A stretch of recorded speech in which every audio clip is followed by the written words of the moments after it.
morning, everyone. Happy Friday. Welcome to the opening drive. It's usually not good when people are laughing at your dancing. No, I wasn't laughing at the dancing. I was just laughing at the joyous moment that took place in this studio. Oh, Brooke was on my right dancing. Randy's on my left dancing. And we are just having a wonderful day. I hope you all are tuned in. Happy Friday. It's 7 o'clock in St. Louis. Your time check brought to you by Clarkson Jewelers, an officially licensed Rolex jeweler. I wake up and go to my, do you guys call it X or Twitter? I call it Twitter. I refuse to call it X. I'm probably on my, when you get to a certain age, Randy, there's some things you just ain't going to do anymore. And I think I've reached that age. I just ain't going to. I'm not going to call Heinz Field anything other than Heinz Field. I'm going to call it Twitter. I don't know what this X is. I don't care. And so, you know what the hell Twitter is when I say it. So I go to X and I wake up to a tweet from Joe Galloway, who tweets me with the alert, the bulletin, apparently official, that Reese's is coming in with Reese's caramel peanut butter cups. And it says, at Randy Carricker, they're coming back. Interested? And of course, hell yes. So yesterday, I'm working out. I'm actually on the bike at the gym, and I get a text from our friend Michelle Smallman, who is well aware of my allegiance to and love for Reese's Peanut Butter Cups. And it is a video from Mike Golick Jr. about the Reese's with caramel. And it only says from Michelle, you need this. Yeah. You need this in your life now. So that's what I woke up to. I also went to sleep with a Blues victory over the Arizona Coyotes. That? Yes. Yeah. Hashtag LGB. I witnessed the opening drive bump 5 games in a row with a goal for Bobby Tommy. Bobby Tommy. I was sweating, guys, because I really did not want to jinx him. When he brought that up yesterday, I was like, oh, I didn't think about that. Ooh, hopefully we didn't jinx him. And I was relieved when he was able to score last night, because we do not want to jinx people here. Instead, we want to lift them up. There's no such thing as jinxing. Oh, yeah, there is. People get very upset about that stuff. Don't worry about that. Some people are a little stitious. A little stitious. Not super, but just a little. I agree. Thank you. Thank you, Rob. Appreciate it. So you don't go 52 years without winning a championship after Scotty Bowman leaves, and he goes and wins 11. 11. And not be a little stitious. And, yeah, not be a little stitious. Smalls and I were ready to go to Enterprise Center and end the curse. We had ordered black salt. We were going to put a mirror in a bucket and get a picture of Scotty Bowman. We were ready to rock and roll. What does the mirror in the bucket do? So you put, apparently what you do. Have you done this before? Well, no, but we were prepared. We were fully prepared. As a matter of fact, we were ready to do it in January of 19. We were ready to head over to the statues over at Enterprise Center. And what you do is just look it up on the internet. We didn't have access to a witch, so we needed to do something else to reverse the curse. So what you can do is get a bucket with black salt in it, and you get a mirror, and then you get a picture of the person that has provided the curse, and have the person looking in the mirror, and then there is a mantra that you have to say like 10 times to reverse the curse. Fortunately, we didn't have to do that. Fortunately, because that sounds a little we were prepared. a little dangerous. I don't know. Yeah. I do believe in conjuring up spirits, so I superstitious, no, but you get to playing with mirrors and spiritstitious, very. Yeah. Yes. Who was the person that gave the Blues the curse? Scotty Bowman. Oh, so you were going to have his photo. He just didn't left. do it. Yes, he didn't do it. It wasn't his fault. Well, he kind of left. Okay. And he didn't leave on good terms, so he left on bad terms and said, St. Louis shall never win a Stanley Cup. And then we did. So we got lucky. The curse is broken. Yeah, we needed somebody else. We needed somebody else who was kind of a mentalist like Ryan O'Reilly to overtake that curse.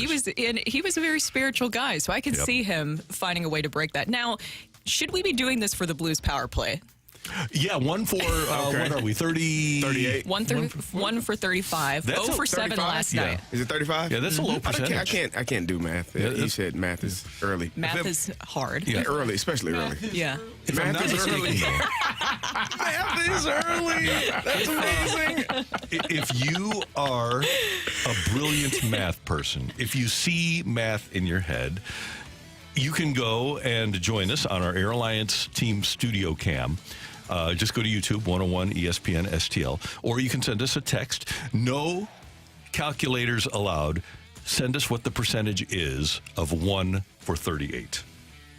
35. Is it 35 or 38? The percentage. 35. 1 for 35. 1 for 35. Okay, Yes. 1 for 35. So what is the percentage? Do it in your That's head. my new saying now. Do it in your head and send it to us. So here's the way things, fortunately for the Blues, things unfolded last night against Arizona. So we're rocking and rolling, scoreless game, and Oscar Sundqvist, 2:16 in. Sonny came home. Piranha's going to take it into the zone down low. His pass ends up hitting the referee. Blues walking in front, shoot. They score! Right on the doorway. Mr. Reliable. Oscar Sundqvist has put the Blues on top. 17:44 to go in the first period. A broken play as a centering pass actually knocked down a referee. Sundqvist finds it, tucks it in, and the Blues have the lead.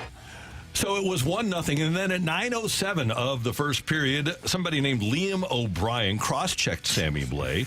Then he ran up, skated up behind him and grabbed him. Blais didn't even see it coming, and this guy drops his gloves. If the NHL had a video for the instigator penalty, this would be it. But O'Brien is only charged with cross-checking against Blais, roughing against Blais, and then our old friend Matt Dumba gets a boarding penalty against Kyrou at 9:16. So the Blues have a 5-on-3 virtually for 2 minutes, and then 4-on-3 for 2 more. And we scored, right? So when you get a 5-on-3, you got more guys, way more guys than they got. Maybe we need a 5-on-2. Can they? 5-on-1. 5-on-none? Yeah. One or none. I use the old line with Alex Ferrario after the Coyotes killed it off. I said, can't we just decline these penalties? It's not working out. And the fans booed. Yeah. at And one the point. momentum And of the they game. should. Yeah. Momentum of the game changed. And Lawson Cross scores for Arizona at the 15:44 mark of the first. But then in the second period, Bobby Tommy. Buchnevich, far side, score! Robert Thomas, goals in 5 straight games, and he gives the Blues a 2-1 lead 6 minutes into the second period. I think he's actually actively thinking about not being jinxed. So he's shooting the puck. And that was the last goal of the game. Blues win by a score of 2-1. And the Blues overall played a really good game. They outshot Arizona 33-20. They had more hits, 16-14. Obviously, they did not do well on the power play. But overall, Craig Berube, what did you think? We played a solid game. I mean, third period, they made a push, but I thought we defended well. Did some, I would have liked us, just to control the third a little bit better, but overall, solid effort by everybody. Yeah, very solid effort and a 3-1 homestand. You take a 3-1 homestand, especially with the way this team is set up. And the reality of the situation, guys, is Doug Armstrong said it before the season started. I would feel good about finishing in third in the division. Right now, Winnipeg is sitting in third with 16 points. The Blues back into that second wild card spot as we speak with 13 points, a point behind Anaheim. Well, it is November, early November. Mm-hmm. I still think that whatever is going on with special teams right now, because as we mentioned, going 0 for 7 on the power play, 1 for 2 on the PK last night, they did play an overall good game, but the special teams is still looming. It's like this dark cloud that just feels like it's continuing to fall the Blues, and I just don't know if it has to be mental at this point, right? You would think so. I would think so. And personnel. And guys, I said this to Curbs last night, and I know nothing about hockey. I mean, I schematically, I know nothing about hockey, okay? I can watch a game, I can evaluate a game, but could I coach a game? No chance.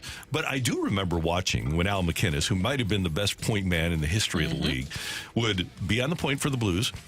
And the goal, even with really good players, the goal of the Blues was to get the puck to McInnes at the point, and he would fire away. Let it loose. Let it rip. You've got a guy that can shoot in Parayko. Just put Parayko on the right point and tell everybody, get the puck onto number 55's stick. And then have somebody else go stand in front of the net. And Colton, you need to tell him, don't worry about breaking ankles, because that's one thing Al will tell you. He didn't worry about breaking ankles with his shot. That's where the Blues need to start. You talk about total simplification, and this is as simple as it can be.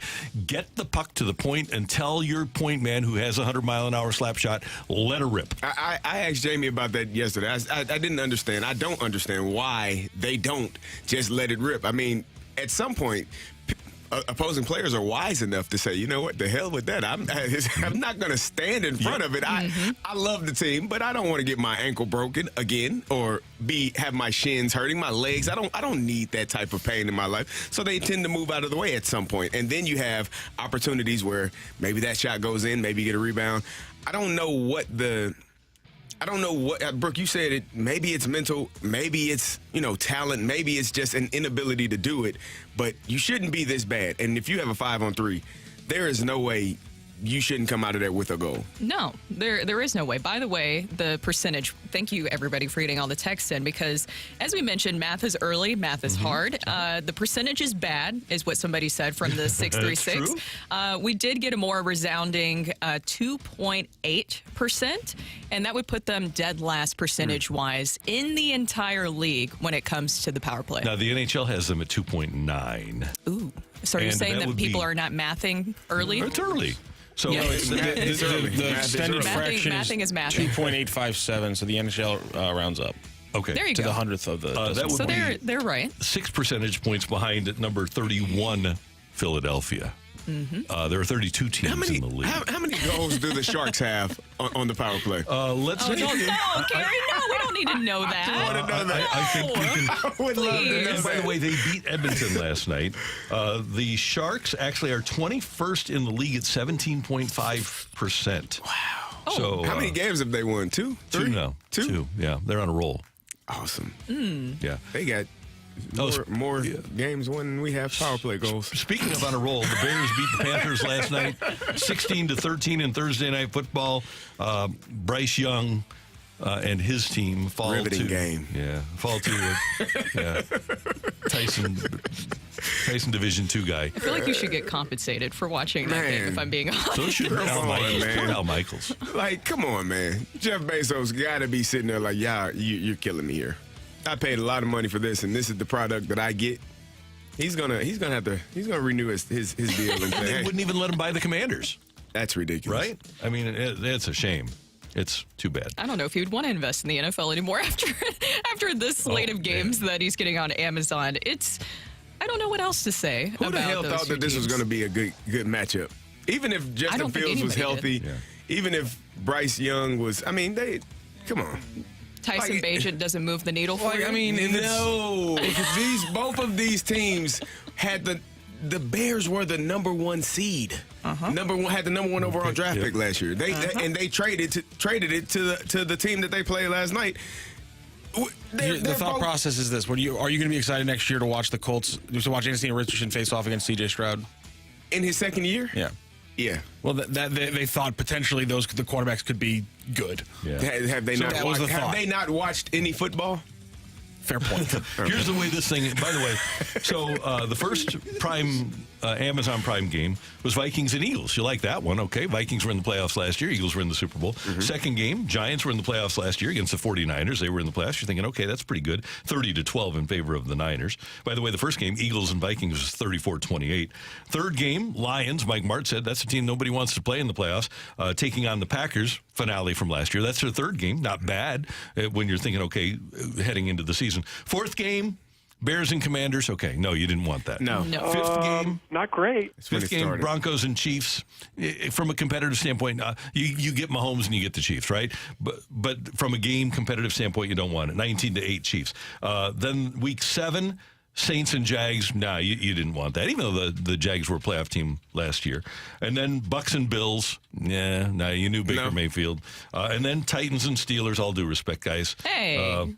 I was in tune. But it wasn't going to be an offensive showcase. It wasn't 20 going to be 16. It Yeah. was- And then the next That's one some was powerhouses. Panthers and Bears, brutal. But then next week you get Bengals and Ravens. Okay, now we're moving and grooving. And then That'll the be a next good week after that, you were, and this was the Black Friday game, Dolphins, and when you made the schedule, it was different. Dolphins and Jets.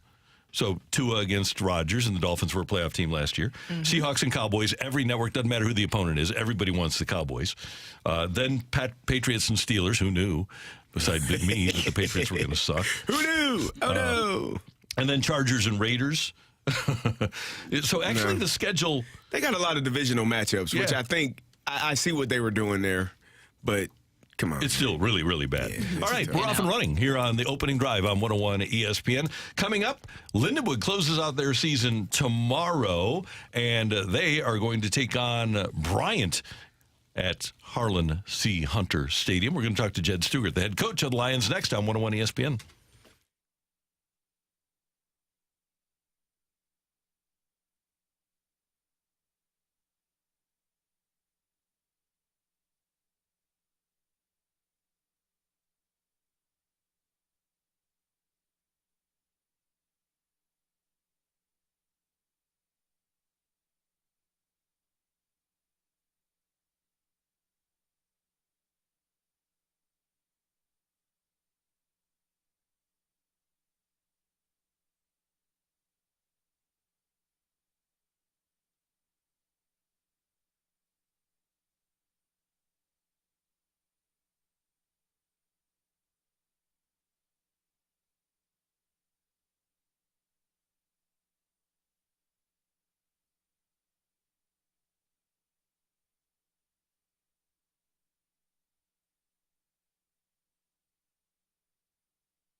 Brooke Grimsley, Kerry Davis, Randy Carricker, Lindenwood, and the radio station celebrating 75 years this weekend. I got my first radio experience at KCLC at Lindenwood, and so I'm very proud to be a Lindenwood alum, and the Lindenwood football team taking on Bryant in their season finale tomorrow in St. Charles. The head coach of the Lions, Jed Stugart, joins us now on 101 ESPN. Coach, good morning. How you doing?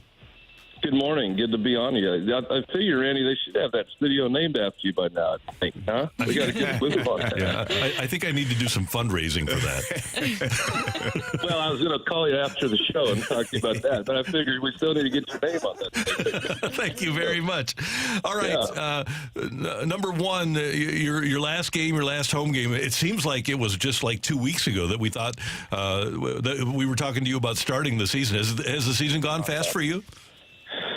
Yeah, it kind of depends on what week, but overall, it has. It's. I don't know if that's just getting older. I walked out with Jaden Littlejohn, who's been with us for a little while. And this is his last game. We're walking out to practice, and he goes, "Well, Coach, our last Thursday. This was yesterday." And I just said, Littlejohn's like 20. I've had 24 of these now, and it just seems like they go a little faster every time the whole season. So with this week, we've tried to cherish every moment, every practice, every time spending together to honor our seniors. But, yeah, it kind of feels like it keeps flying by. Yeah, Coach, that's what I was going to ask you about. What do you have to say about the seniors? Because that's obviously who else you will be or who you will be celebrating this weekend. Yeah, I think, number one, just there's always it's kind of an emotional week. Most of these guys you've been with, and some of them with the COVID year, you've spent a lot of time with. And, we spend, that NCAA, you get 20 hours a week, with these guys, but, you spend so much more time with them than that in the off season, in your offices. So one of the things we did talk about, honoring our seniors in this Saturday for their last game, but we really, mentioned for the last couple weeks about honoring the seniors by everything you do, like practicing your tail off for them, playing your tail off for them, and not just in the games, but cherish every moment. And I feel like we've had really 2 good weeks of practices here. I feel like those guys have really resonated with that. Coach, can you talk to me about, I know this season hasn't been how you wanted it to be, but can you talk to me about what the second year in FCS football has been for you all and kind of how you all have adapted and made adjustments? Well, yeah, Kerry, I think, number one, it's, this was the first season, I think, where we had our first Division I signing class that was actually playing, this doesn't even mean a negative thing, but, we moved up, I think we moved to Division I or got told we were moving up to Division I just a couple days after signing day a couple years ago. And we had just signed, a class for Division II, and then we moved up to Division I, and it was so, this current freshman class was our first freshman class, and to see those guys on the field. I mean, last week it was such a dogfight. We lose 16-10, but we have a chance at an onside kick there. But there was a great part of the game. One of the most exciting parts of the game is watching our true freshman Gabe snap to our true freshman quarterback who threw it 35 yards down the field to our true freshman Jalen Smith, who jumps up over 2 DBs to catch this great ball. And in the midst of all that, you sit there and realize you get this little smile inside, like, hey, our future is really bright. I mean, to just see those, that just happened with 3 true freshmen, it's pretty exciting, so of what our future is. So learning the lessons, like learning the things that we got to improve on. I think these are seasons where, we learn, adversity reveals character, adversity reveals culture. And, it's a great opportunity for us coaches to grow more through a season like this because, it wasn't, last year we didn't, we're 7-3, we're having a little bit more success, but we had an older, mature team. Sometimes coaches we take for granted, when you have a 4-year starting quarterback and these things.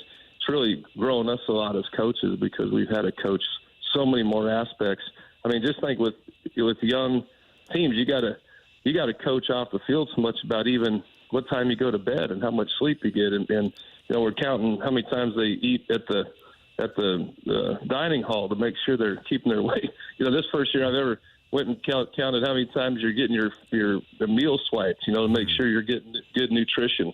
So, I mean, it's all those things you have to coach, and that's what's made us, I think, even better coaches this year. Jed, this is an unusual time to end the season, November 11th. Is there anything that provides you an advantage in being able to watch high school playoff football, go out and evaluate high school players because of the time that your season is ending? Yeah, 100%. I mean, that's, we just talked about that in our staff meeting here yesterday about, who's going out and who's going where. And,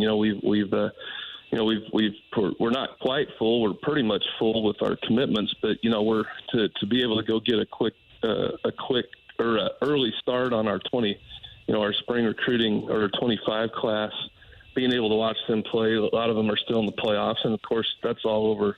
We have guys going in different states too, but especially around the area. We've made St. Louis such a priority in recruiting, and it is a big advantage, Randy. And we got we're that's one thing we're highly motivated about is I can't wait till signing day to. When people get to really see this class that's coming together, I just kind of pinch myself a little bit of some of these just last weekend, our last recruit. We got another official weekend this weekend, and I always look at recruiting classes like who do you sign? The first guys you go after, your first guys that you've offered that you've rated the highest and everything. What percent of those do you end up landing?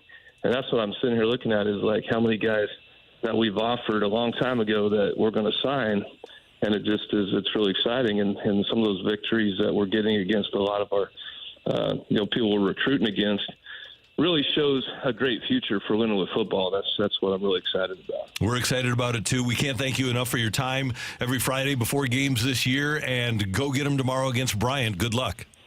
Thanks, y'all. You have a great weekend. You too. Thank you, Coach. We'll see you tomorrow. That is Jed Stugart. He is the head coach at Lindenwood, 1 o'clock tomorrow in St. Charles. Meanwhile, the Fighting Illini are going to host Indiana tomorrow. Illinois, a 6.5-point favorite, and Mizzou is a 2-point underdog at home against Tennessee. Ooh, ILL. 2-point underdog, huh? Mm-hmm. And somebody on ESPN picked Mizzou in the upset. I don't remember who it was, but they think that Mizzou's going to rebound after their loss against Georgia.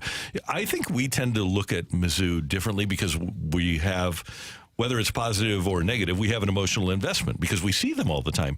I think people that don't see Mizzou all the time and look at them from a 5,000-foot view, I think they have a different viewpoint of Mizzou. I think people actually, Greg McElroy, not this past week, but the week before, he raved about the Mizzou program. He said, hey, don't sleep on Mizzou. They're real. And there was another piece about them this week at ESPN.com and another one at CBS.com. People really like the way, and maybe these are, I have no idea if these are Mizzou J School grads, but see, people seem to like the way the program is growing.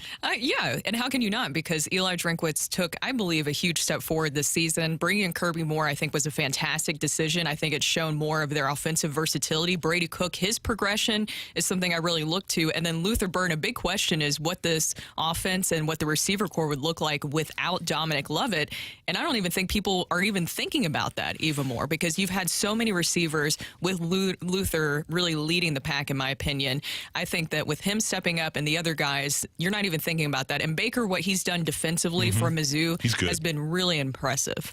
They have a good team. You have to take care of your business, though. You got an opportunity in front of you. You're at home against the top 25 team in Tennessee. And the thing that I think bothers me, Missouri football doesn't bother me. Missouri football fans bother me. That's what bothers me, the inability to be realistic. Because all I hear is excuses. And, Randy, you know I hate excuses. Either you did it or you didn't. And if you didn't, don't tell me why. Get it done next time. So they had an opportunity last week. They didn't take care of their business. They have another opportunity this week. Take care of your business, and we don't have to hear about what ifs. Yeah, and by the way, there have been 25 teams in a row that didn't take care of business against Georgia. Yeah, there you go. There you go. Yeah. The fact they were going toe-to-toe. Cool. But, Randy, with what you were saying about sometimes with Mizzou fans, I noticed this whenever I came here and just talking with Mizzou fans. And, Rocc, you can attest to this because I notice it with you sometimes, too. It's like you guys sometimes expect for bad things to happen with the Mizzou program. Like that there's some sort of curse or something like that. I wonder why. I wonder if there's evidence, rationale, it's reasons, almost like you guys, causes. even if there's good things, you're waiting for the shoe to drop is what it feels like. Always. Yes. There was a fifth down play. Here's the thing. There was a kick six. Can I tell y'all the difference between Illinois and Missouri thing. I get fans? it. At Illinois, we're just like, cool. Like, we understand who we are. We aren't. We hope for the best, but you know, if it doesn't happen, we don't. It's gonna happen now. What if the fifth down doesn't happen? What if it doesn't? Where's Mizzou football? It's probably right here where they are right now. I disagree with that wholeheartedly. But it did happen. We live in a world where things actually take place, and you have to overcome them. Yep. That's how life go. Yep. You don't get to say what if. No, it happened. The kick six happened. I'm not saying it didn't happen. I'm saying this is why it affects people's mindset. This is that's all that 870. Carrie is so annoying because I tell the truth. I know. The truth is hurtful. So there are places where we go to heal, and the truth helps us become better. So live in your truth. Are you telling me that there are no Illinois fans that ever expect them to win? No, there are. Okay. Randy, listen, I got in a car every weekend for 3 years to go to Champaign or to drive to some Big Ten city around the country. Every weekend during football season, and every weekend on my way up, I said, man, you know, this is going to be a good week. And every weekend on my way home on Sunday, why the hell do I keep coming up here? CD. So I get it. Carrie, you'll relate to this better than anybody else that's in this room. But the first time I ever drove by Rams Park was a year after they had left. All right. And I'm driving by. I'm going to like a flooring store or something in inner city. Drive by Rams Park, and I look at it, and I realize that I had Stockholm syndrome. I was sympathizing with my captors, and I was the same way. I was okay. Stockholm syndrome. It was. I was so I was beholden to being in Rams Park. It was what I had to do. They had me, so I'm in there, and so I'm thinking, okay, this is how they're going to win this week. They weren't going to win. I had no blanking chance. But you were finally able to break free. And I felt great. They had to leave for you to break free, though. They did. Yeah. They did. You weren't gonna leave on your own. No, they had to leave you. It allowed me to breathe. I couldn't leave. I was captive. Yeah. And can I say something? Because I love Mizzou fans, how Illinois hasn't done that. We were number 17 in the country in 2022, man. What the hell are y'all talking about? We were in the exact same space that Missouri is in now. 7-1, lost a game. 7-2, lost another game. Mizzou, you're right there. You lost a game. Don't lose another one. It's the same space. What the hell is the difference? Go tell. Just win the Carrie, game. they have to love you on the Mizzou message boards. They have to love you on the Mizzou. They're on there right now. Did you hear what Carrie said today? I promise you, Carrie has not permeated through the wall of weirdness on those message boards. This weekend, Joe Vitale is being inducted into the Northeastern Athletics Hall of Fame. So congratulations to him. Joey V will have his Friday visit with us next on 101 ESPN.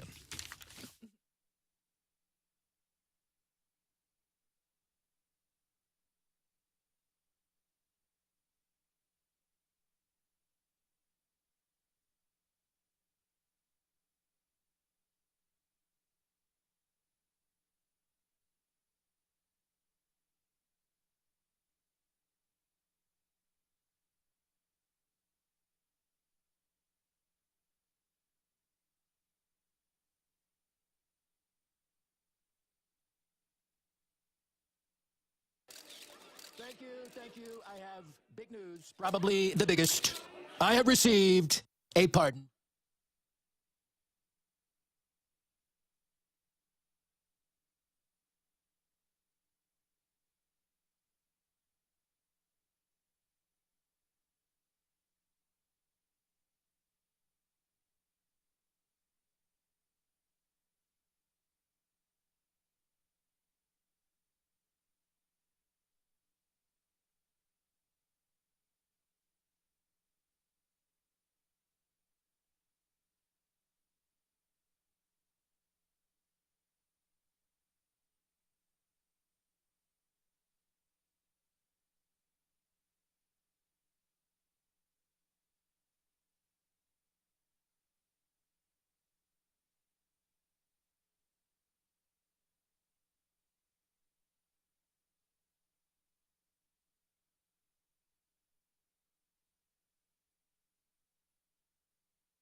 This is Rocky with your Sports Center update, driven by Johnny Londoff Chevrolet and Johnny Londoff Autoplex. The Blues last night with a 2-1 win over the Coyotes. Robert Thomas gets the game winner 6 minutes into the second and his 5th straight game with a goal. The Blues are going to be back in action tomorrow, facing off against the Avalanche. It's an 8 p.m. puck drop, which means you can catch the pregame show right here on 101 ESPN starting at 7 p.m. Also, last night, Thursday Night Football, the Bears over the Panthers 16-13. And coming up this weekend, it is number 13th ranked Tennessee facing off against number 14th ranked Missouri at Furrow Field, 2:30 p.m. kickoff for that game. That is your Sports Center update, driven by Johnny Londoff. Find your road and shop 24/7 at londoff.com and londoffautoplex.com.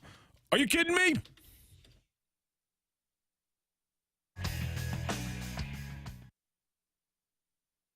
Joey Vitale views things a little differently. Just imagine how he looks at hockey. Whoa! This is The View from Vitale, brought to you by Scott Lee Heating Company, a proud Mitsubishi Electric Elite contractor.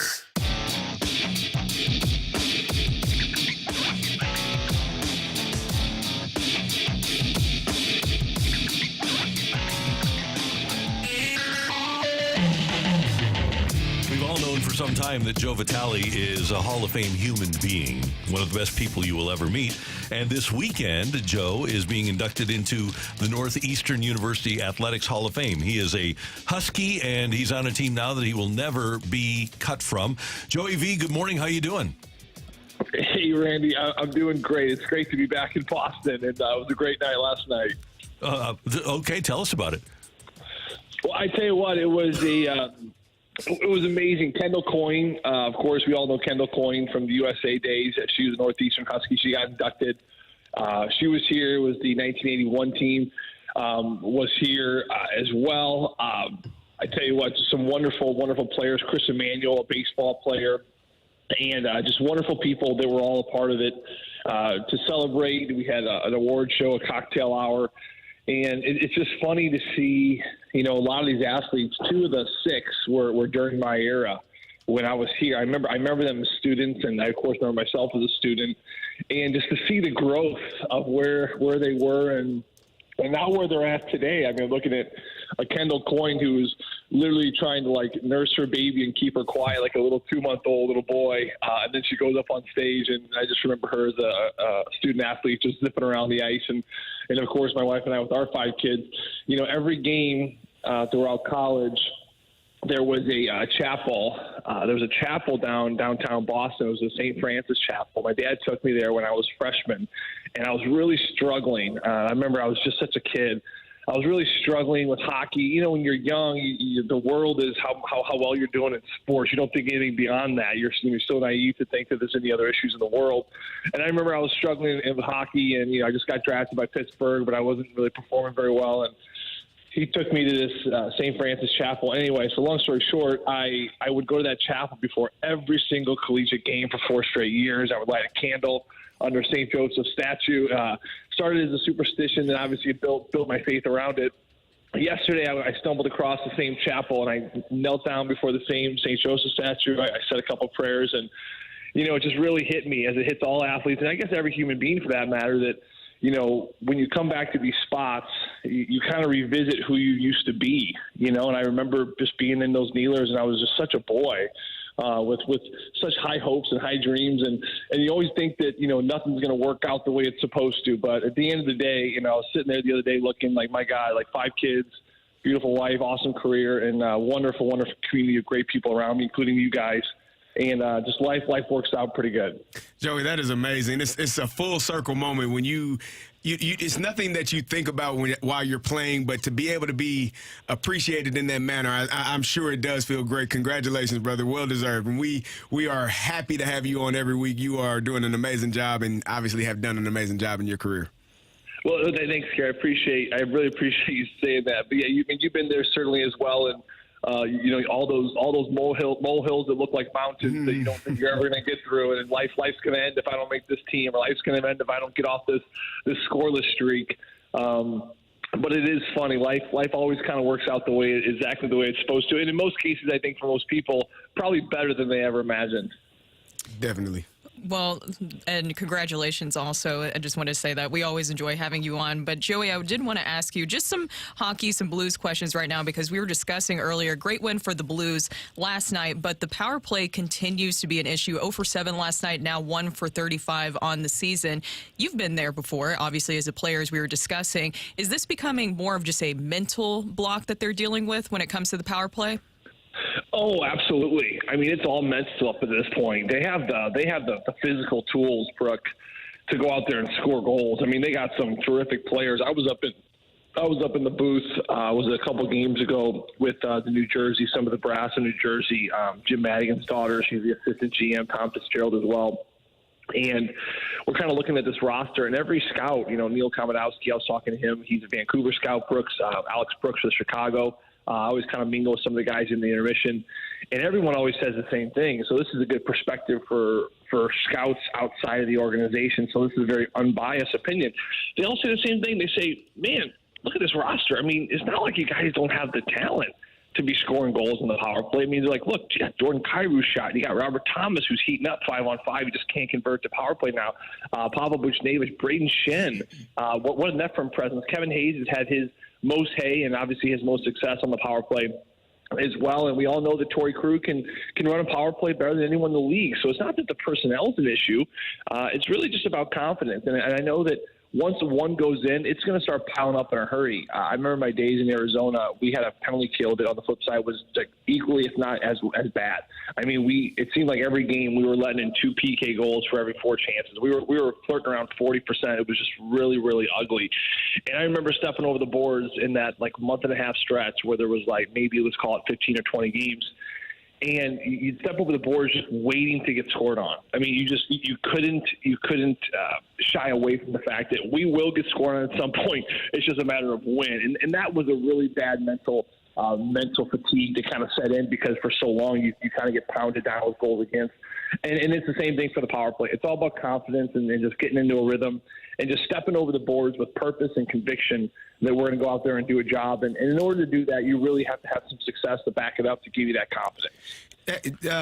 Joey, can you talk to me about Buchnevich? He seems to be struggling a little bit. He's frustrated with his play. We're seeing pucks bounce off his stick. I remember Robert Thomas saying last year that you could pass him any type of puck and he's going to be able to control it and shoot it. Right now he's struggling, it feels like, with everything. Is that also a mental thing? He's just pressing too much, or are you seeing something different? Kerry, it could be mental. Keep in mind, too, he is dealing with an upper body injury to some degree. He missed a few games here at the end of mid-October. He got hit really, really bad. I believe it was in the Seattle game by Alexiak behind the net. He got popped pretty hard in that second game, and he's missed a little time. And to be fair, I don't know if I've really noticed him to be his 100% self. That's the bad. I mean, the good is obviously he's good enough to play, and you love that warrior mindset where players know they're not 100%, and especially this early in the season, for them to kind of keep going out there and playing is, a lot of credit to them. So I do think Buchnevich certainly has that personality about him. He's a gamer. He loves to compete. He loves to be a part of it. So I almost wonder if it's an injury so bad, at some point will they sideline him again? But I think that since that injury, he has not looked completely like himself. So you almost wonder if something else is going on there, and you just hope that the health of him kind of comes around, because there's a time when he's at his best. You're right, he's catching pucks and he's snapping at the net with some fury. Power play, he's got the authority to shoot the puck, and I just think the overall 200-foot game physicality is there so much at a higher level when he's at 100%. So you hope that he can kind of recover quickly. If anything, just kind of get into a better 200-foot game rhythm, because he's one of their best wingers, and he knows it too, and the coach knows it. And this team goes when Buchnevich goes. I will say that when he's moving, when he's scooting, he's a threat on that left side. And I've always said it, but one day he could be a winger that wins a Selke Trophy. I mean, he is that good defensively, and he's that good all around. And this team certainly, in order to keep taking steps forward, is going to need him to be there all the time. Joey V, one last thing. Don't know if you saw this, but Frank Borman, who was the commander of Apollo 8, the first mission to ever circle the moon, he passed away at the age of 95. If given the opportunity and assurances that it was safe to walk on the moon, would Joe Vitale accept it? I don't think so. I don't think it's anything for me. You know what I mean? I think that you get there and it's kind of cool, a little freaky for a second. But then you look left and you look right, Randy. I mean, it's just sand, right? Or just rocks. Is that right? Yeah, rocks, yeah.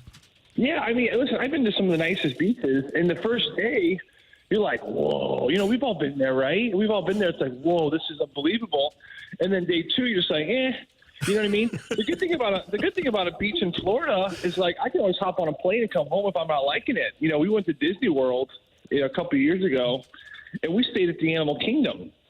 And we had this balcony, and there's this big old giraffe. We opened this door, this big old giraffe eating this grape leaf. I think I told you guys this. Mm-hmm. And we're like, oh, my God, kids, come look. There's a big giraffe. And the kids are like, oh, my God, everyone's losing their mind. And I would imagine that's how it'd be when we land on the moon. Like, oh, my God, we're on the moon. But then, day 2 sets in. Hey, honey, I'm chomping on a bowl of cereal. I'm like, oh, honey, the giraffe's back. And she's like, oh, that's nice. I'm like, okay, no biggie.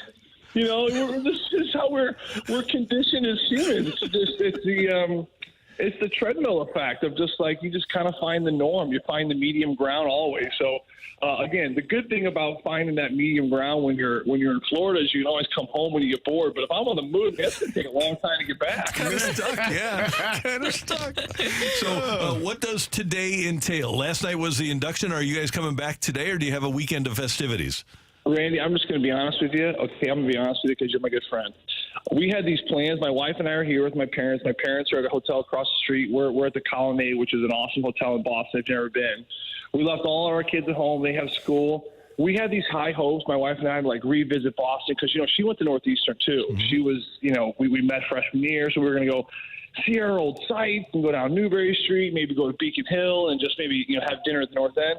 We have not left the bed, I think, since Thursday night. We are so exhausted from life, and we are in this beautiful city, and it's awesome. Now, listen, we're not sleeping the whole time. Don't get me wrong. I mean, we're not sleep. Sleep's not the only activity. I don't want to get sweat here.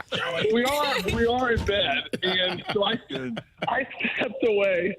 stepped away for a hot 10 minutes to talk to you, great fellas, because I said, hey, honey, there's none of that here. I got to talk to my good friends over at 101 this morning. So, but she stayed late in bed. She's sleeping in. And we do have to catch a flight at some point today to get home. I got to find out when that is. Yeah. Hey, Joey. Oh, my God. Oh, my God. Oh. Randy. Randy character. That is over the line. That is over the line. I guess congratulations. Is what we should say. Love you, Joe. Oh, man. We lost all control. I'll talk to you next week. Hey, have a wonderful weekend. Congratulations again. By the way, what a year. CBC and Northeastern, a couple of Hall of Fames for you. Well-deserved, and we love you, and we thank you for your time. Hey, we love you guys. You guys are the best. You guys have a great weekend. Always a pleasure. You too, Joe. Take care. Joe Vitale on 101 ESPN. Yeah, I'm surprised you didn't say congratulations for. You did. Yeah, for. You all are hilarious. 6. Good even number. Coming up. Yeah. You can play some 3-on-3 hoops or 3-on-3 hockey. Overtime. There's the answer to the Blues help there. Coming up next, we've got Take It or Leave It. Get your text in to the Air Comfort Service text line, 314-399-9646. I make myself laugh. 314-399. Yo-ho. TIOLI next on 101 ESPN.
It's time for Take It or Leave It. Want to say something?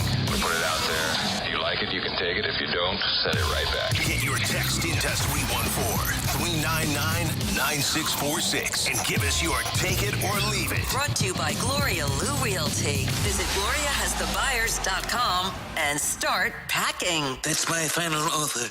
Take it or leave it.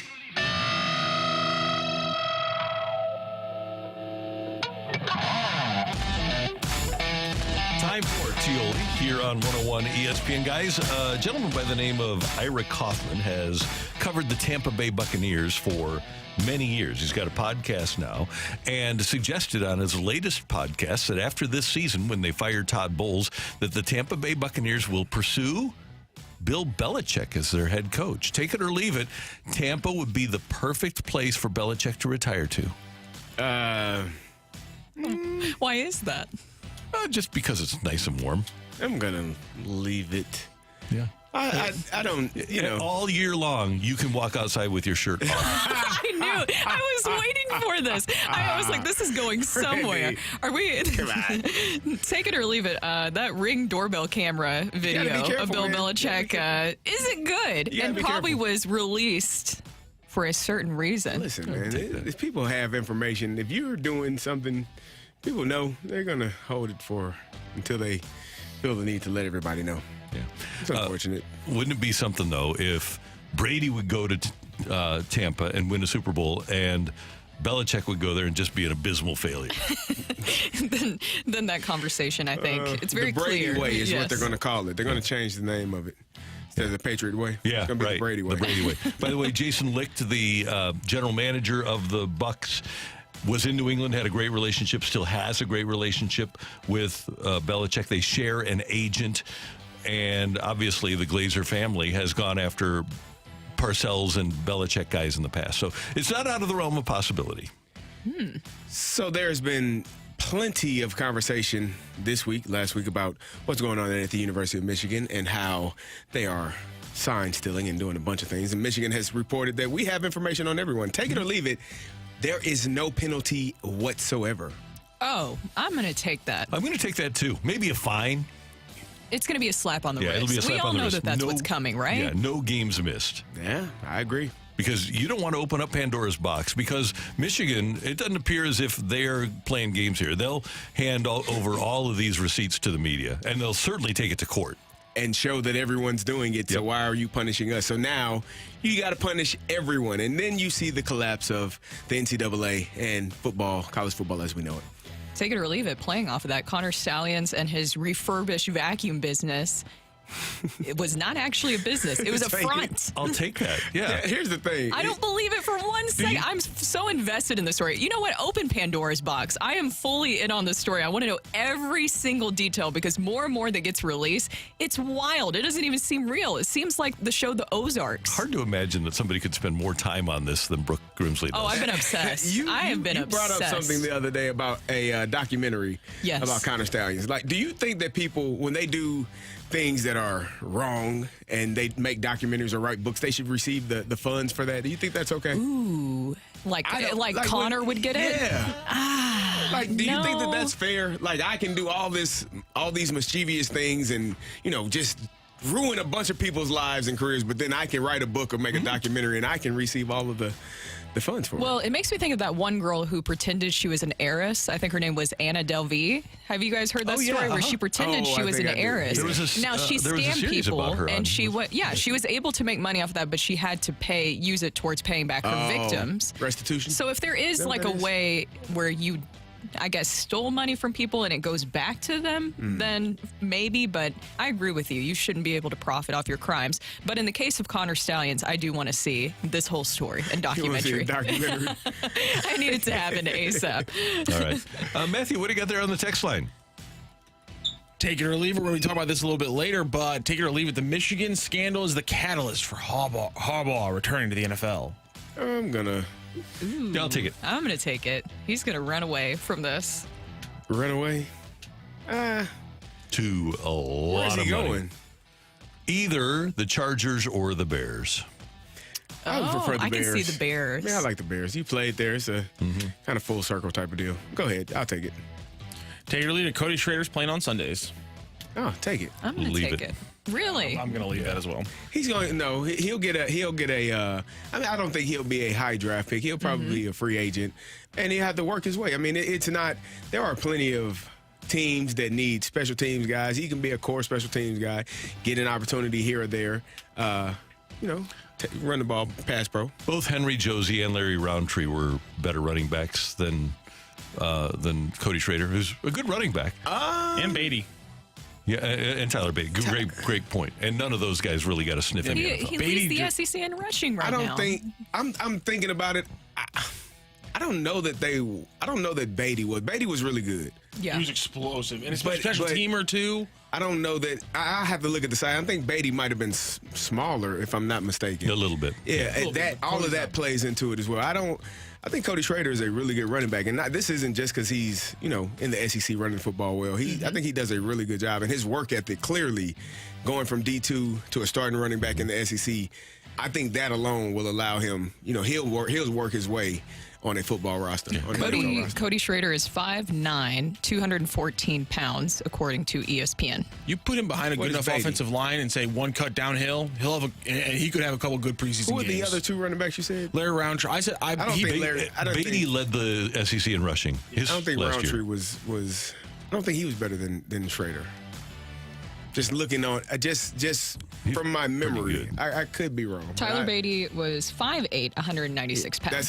That's a much smaller person, and it's smaller, a lot smaller. My point is that he had special teams potential. But 5'8" and 1, that's not in the same way. In a different way. Smaller, unless you are running a 4.3, 4.4, which I don't think Beatty did.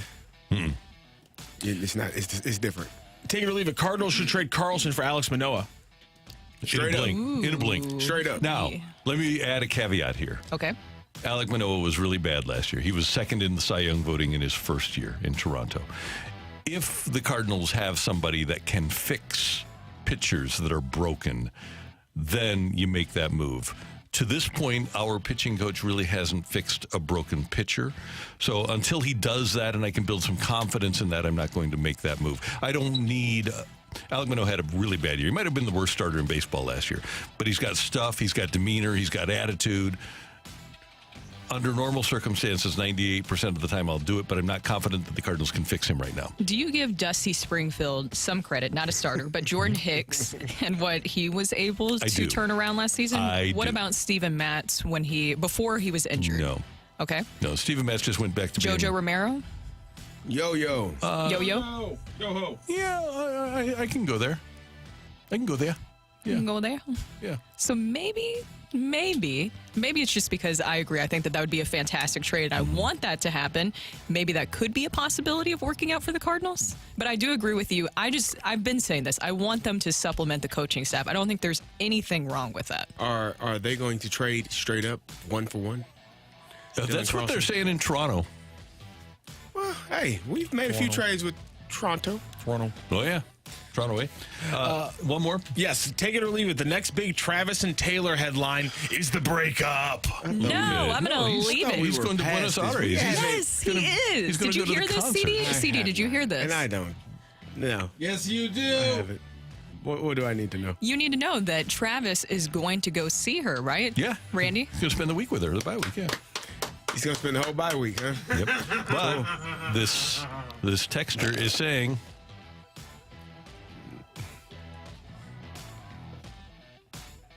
So, there we go. Thank you, Matthew. Thank you, Randy. And thank you very much for your texts. We do appreciate them. Coming up, Howard Eskin of WIP in Philadelphia says the Phillies probably won't re-sign Aaron Nola. So how far in on this should the Cardinals be? That's next on 101 ESPN.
day's top stories. It's the Opening Drive's Fresh Take.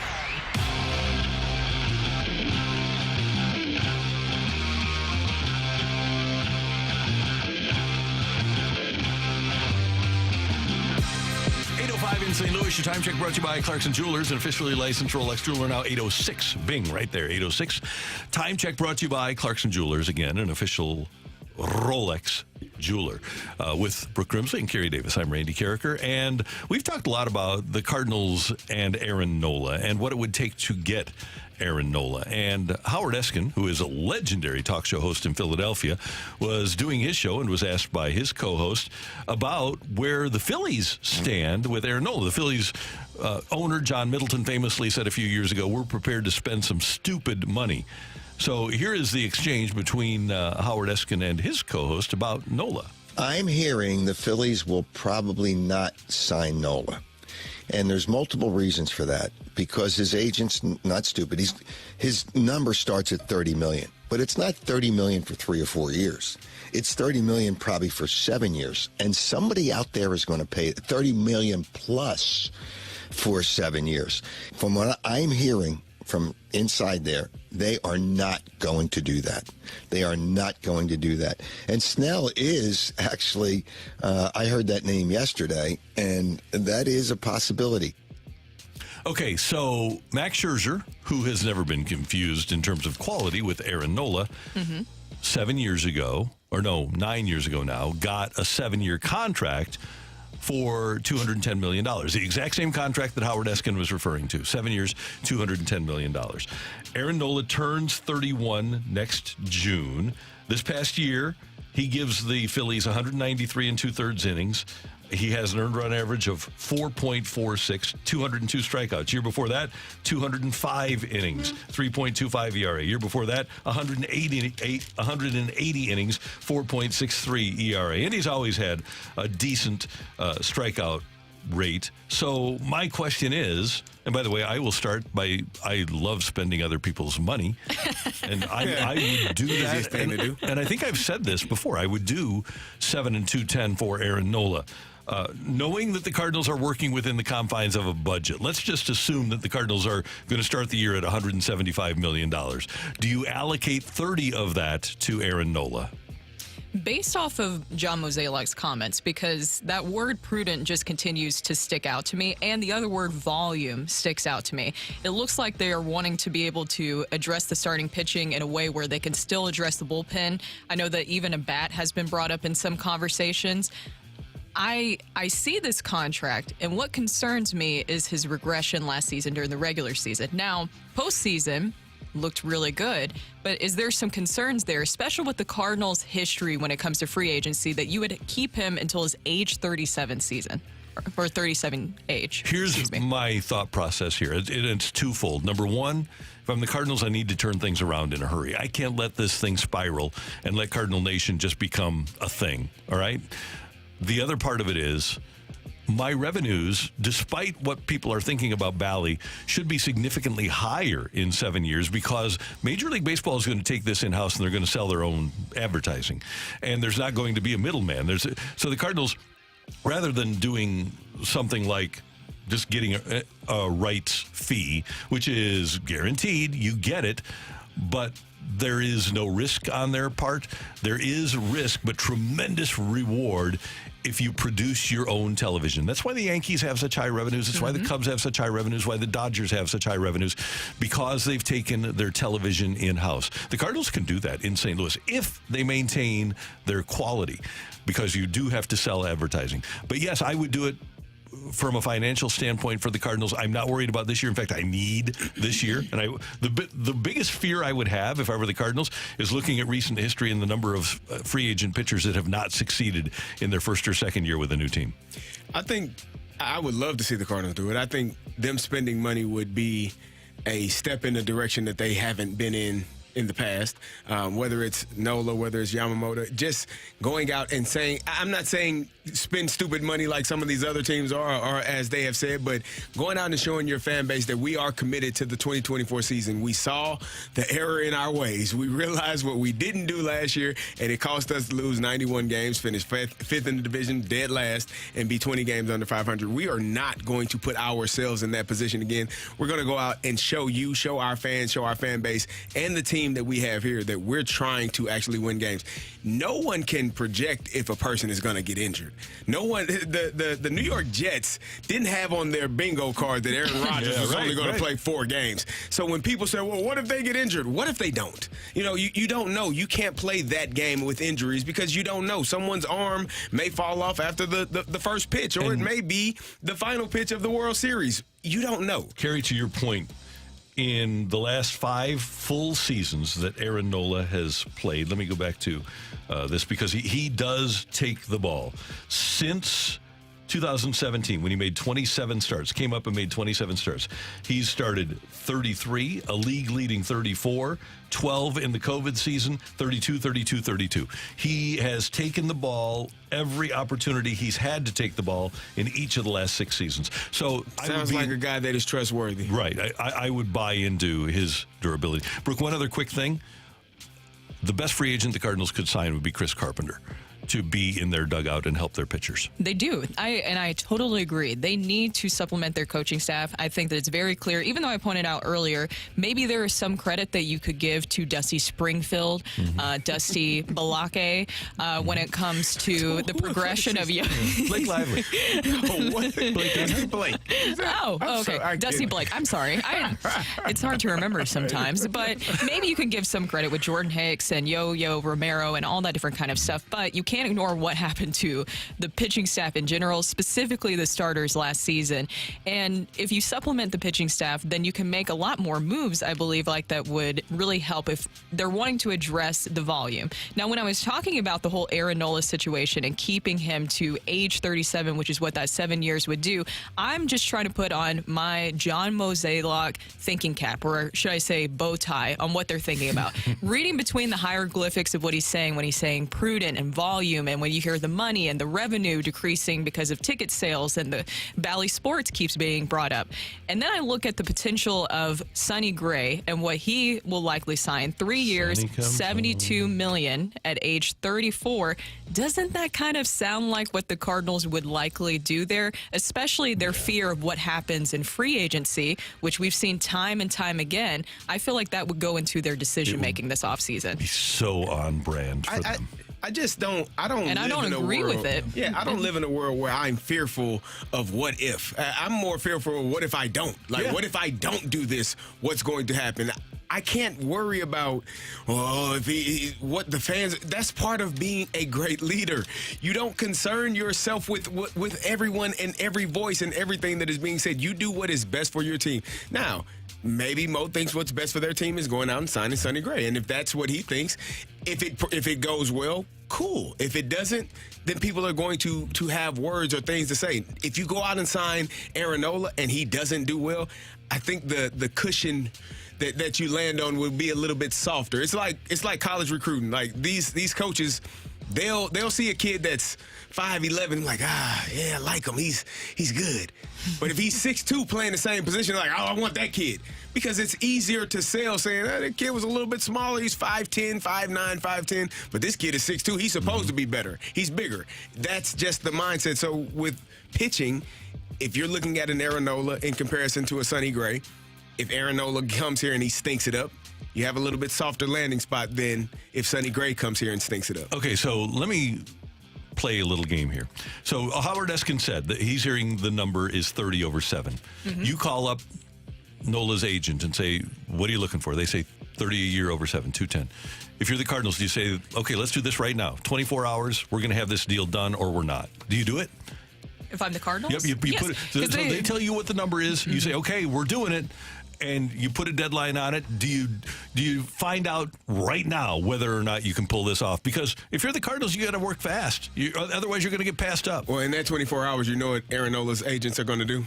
Tell everybody else. Tell everybody, We have hey, this the deal on Cardinals said table. yes. Do y'all want them? That's fine. And try to get 7 years, $240 million, or 8 years, and try to get more years, more money. Well, that's part of the game. But if you're the Cardinals, you know what your number is.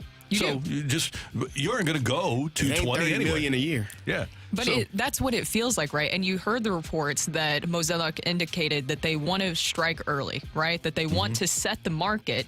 And so you do try to do that. But it feels like we're in that anxious waiting period right now because who are they setting the market with? Is it going to be Sonny Gray, where they lock him up early, or is it going to be the Aaron Nola conversation they're going to be in? And I know that they're going to be pursuing everybody, and this also relies upon those players wanting to come here to St. Louis and what the deal is that they're looking for if this is a situation that they believe in. But I believe what Greg said yesterday, that this is still a very appealing place to come here. You still have Nolan Arenado and Paul Goldschmidt. I know that somebody texted in saying, do you trade Paul Goldschmidt?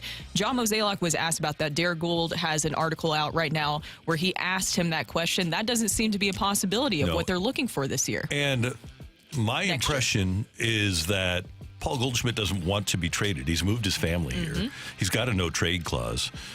I'm not so sure that Goldie is right now of the mindset to be traded. Obviously, he wants to win a World Series, but he came here for a reason, got rid of the Florida house for a reason, and I think that he wants to be in St. Louis and live his life in St. Louis. So if you are keeping him here, then that is indicating that you want a quick turnaround. Because if you wanted to move them, then that kind of signals a rebuild, a retooling, whatever you want to frame it as. Then you need to go out and get the best pitcher available. By the way, why would anybody want to trade your best player? Why do you want to trade your best guy?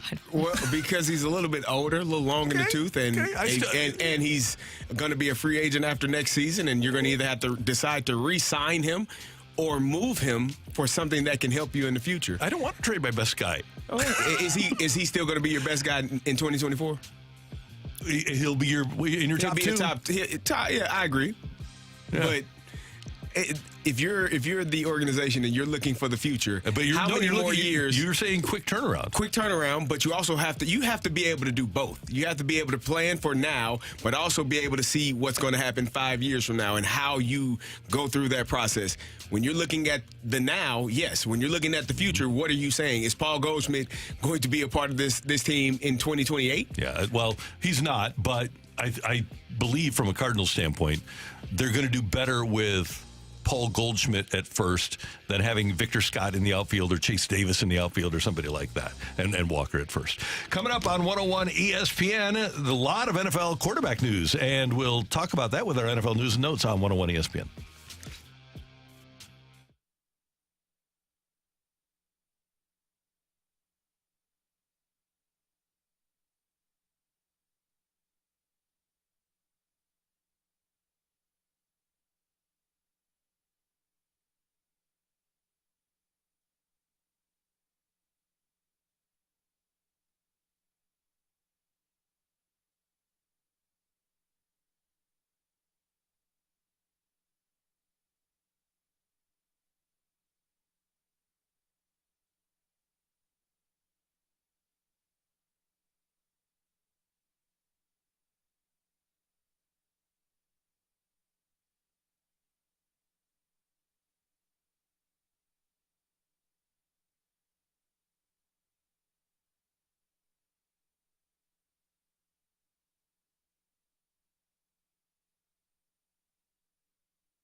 Hey, I want you to know about Gutter Pros. They're fantastic. If you need gutters on your house, heck, you all need gutters on your house, but if you need new gutters, get in touch with my friends at Gutter Pros. They're a great St. Louis company. They're based downtown.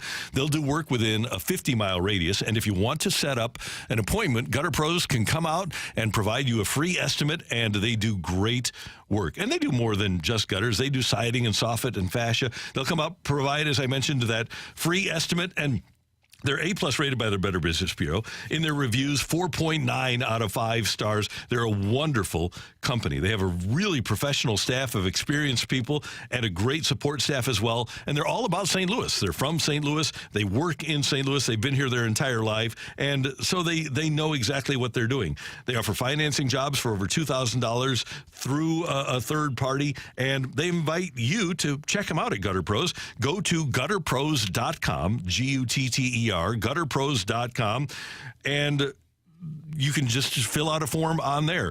At Gutter Pros, water goes where they tell it.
Brooke Grimsley's Tennessee Titans have determined that not only is Will Levis going to start this week, he's going to start for eternity. Oh, eternity. Did they say that?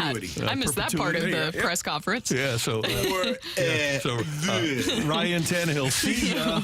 Will Levis is the new guy. He is. This is a new era for the Tennessee Titans, and I said this before, we are still very grateful, and I'm grateful for everything that Ryan Tannehill has done for the organization, because it's something that was needed, right? He was brought into a situation, we talked about it before with Marcus Mariota, and Ryan Tannehill took over and led the Titans to some good seasons here in recent years, but this is what was needed. I think it was a great move by Vrabel to kind of fully buy in on Will Levis, and knowing that this is the situation that the Titans need to be in.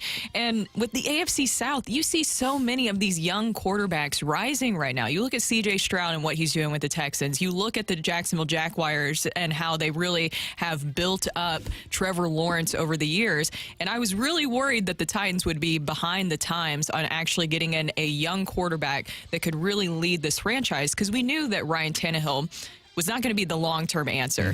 I mean, knowing his age and his abilities, we knew that he wasn't going to be the franchise quarterback for long. So I'm glad that the Titans are finally ushering in this new era. And he works well with DeAndre Hopkins, which that's been nice to see. That's a big revelation this season, because I forgot that D-Hop was there a little bit with Tannehill. And now you've seen the connection they've had.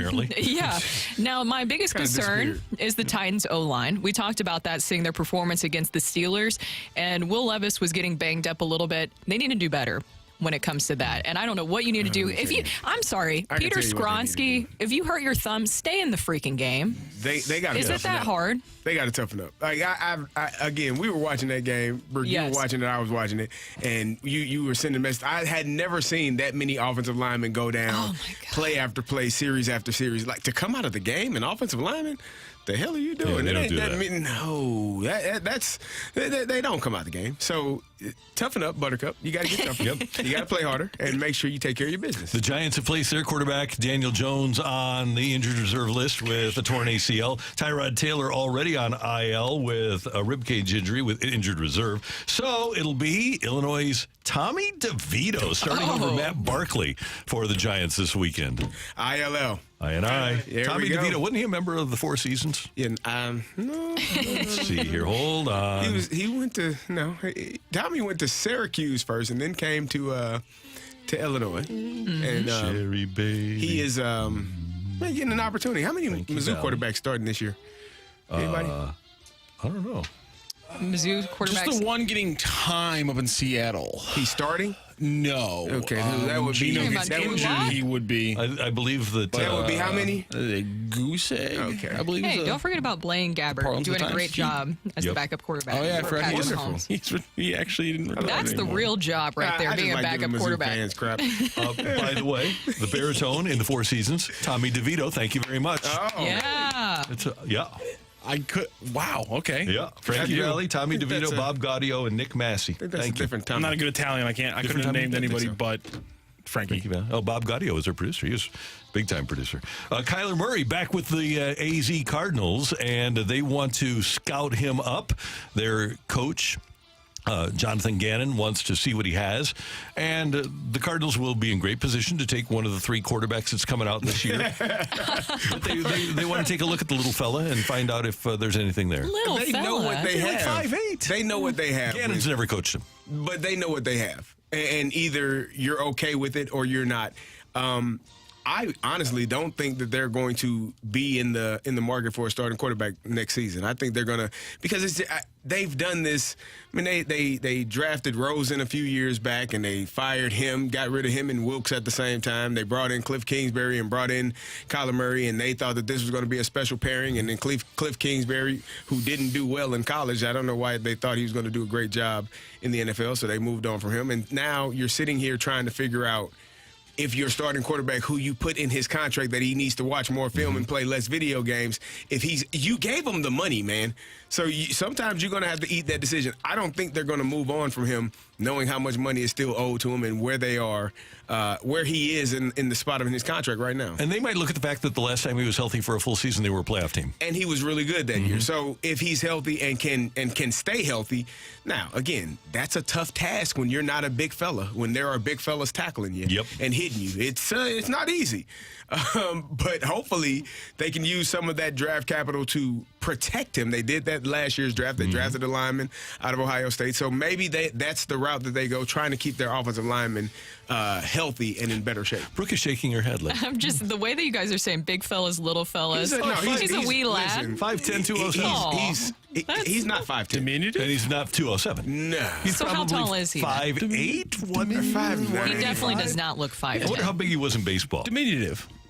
Yeah. Somebody says there is a new Call of Duty game coming out today. Kyler's going to be a little busy this weekend. Sorry. Got to check on that. Maybe don't chalk up for a great offensive game from the Blues. What? Wow. What did the Blues do? That's mean. Play video games? One other. Are you talking football now? Yep. One other football note for you. One other quarterback situation. Jimmy G benched by Antonio Pierce in Vegas. Their new coach has decided to go with Aidan O'Connell, their young Irish quarterback. They're young Irish. Can I get that one more time? Aidan O'Connell. Yeah, whose favorite golfer is Rory McIlroy. whose favorite baseball player is Jack Flaherty. I can't. The What's his great favorite Irishman. football team? Huh? What's his favorite football team? The Notre Dame Fighting Irish. Thank you very much. There you go. I was waiting on it. He doesn't look very Irish. I feel misled. Aiden O'Connell. Aiden O'Connell. Neither does Willie McGee. and Jack Flaherty to that point. Yeah, good point, yeah. Well, you never know. It happens. I think, I don't know, man. Jimmy G might be done. Yeah. It's unfortunate, right? Yeah. That's you go out and spend money on a quarterback that you put in his contract that he was going through. He's had surgery before he even stepped on in the facility. Like you knew he was going to have surgery. You knew the injury history of one Jimmy G, and you still went out and signed him. You basically got rid of Derek Carr and then brought in Derek Carr. And so there was no upgrade for them. They will be a team, I think, looking for a quarterback. It depends on what this Aiden O'Connell young man does, if he's able to play and perform. But I think they'll be looking for a quarterback in the draft as well. Now, it is really early on in the switch for the Raiders and Antonio Pierce, but does the feeling feel like that the players are rallying around him already a lot more? Totally. Yes. Yeah. I feel like you can tell the difference. And they love the fact that he was a player. Yeah. That he knows what they're dealing with. CD, by the way, one quick question here. You had dreads. You never had the tall hair going like Murray or I wonder if that's added. Like if Murray's probably they when I had my locks, they push your hair down as far as they can. Maybe not for him so they can make him a little taller. Nah, that don't count. Doesn't count. I know it's not supposed to, but maybe in Arizona they're saying, well, this will make him 5'10". Maybe, but he's a small fella. Like he's not a big guy. No, he's not. And that's what he's I'm saying. fast though. He is fast. A wee little lad. Yeah, he just needs to be outside the pocket because it's hard to throw over guys that are 6'6". when they're 5'8". Gotta move the pocket. Yep. Those are your NFL news and notes on 101 ESPN. Coming up, did somebody win yesterday in the fight, or do we need a fighter? Did someone need a fighter win yesterday, and you got the jack. Randy. Oh. He missed the blues question, the Brett Hall question. You say, oh. That's right. Sorry You about were that. appalled. Sorry about that. So, yeah, text in 314-399-9646, 314-399 Yo-ho with your name and the word fight to 101 ESPN, and maybe I will fight you next here in the opening drive.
Hey, it's Carrie, and then I want to talk to you about my great friends at STL Design and Build. They are a company that does great work, not only with decks, but really any home project that you may need. I obviously I told you I got my deck worked on, and it is in fantastic shape. They have an app called the Builder Trend app that allows you to keep track of the entire process from start to finish. My project coordinator, Becky, told me about it. She showed me how to work it. It's as simple as opening up Facebook on your phone or Snapchat or Instagram. You just go in there, keep track of what's going on. If there are any updates, anything that you need to approve of or deny, you go in there and push the button, sign your signature, and you are done with it, and you can go on about your day. It's definitely a great app for user-friendly app that allows you to get things done quickly. STL Design and Build is an award-winning company. They have taken home the top workplace award as well as the best home improvement company. They will get things done for you in a great time with great workers and at a fair price. Check them out today at stldesignandbuild.com. That's stldesignandbuild.com.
This is Rocky with your Sports Center update brought to you by Saliga Heating and Cooling. The Blues last night with a 2-1 win over the Coyotes. Robert Thomas gets the opening drive bump with his 5th straight goal of the season. Also last night in Thursday Night Football, the Bears over the Panthers 16-13, and the Bears try to get the first overall pick in a different way. Blues back in action tomorrow, facing off against the Avalanche. You can catch the game right here on 101 ESPN. 8 p.m. puck drop, 7 p.m. pregame show right here on 101 ESPN. That is your Sports Center update brought to you by Saliga Heating and Cooling, an independent American Standard heating air conditioning dealer.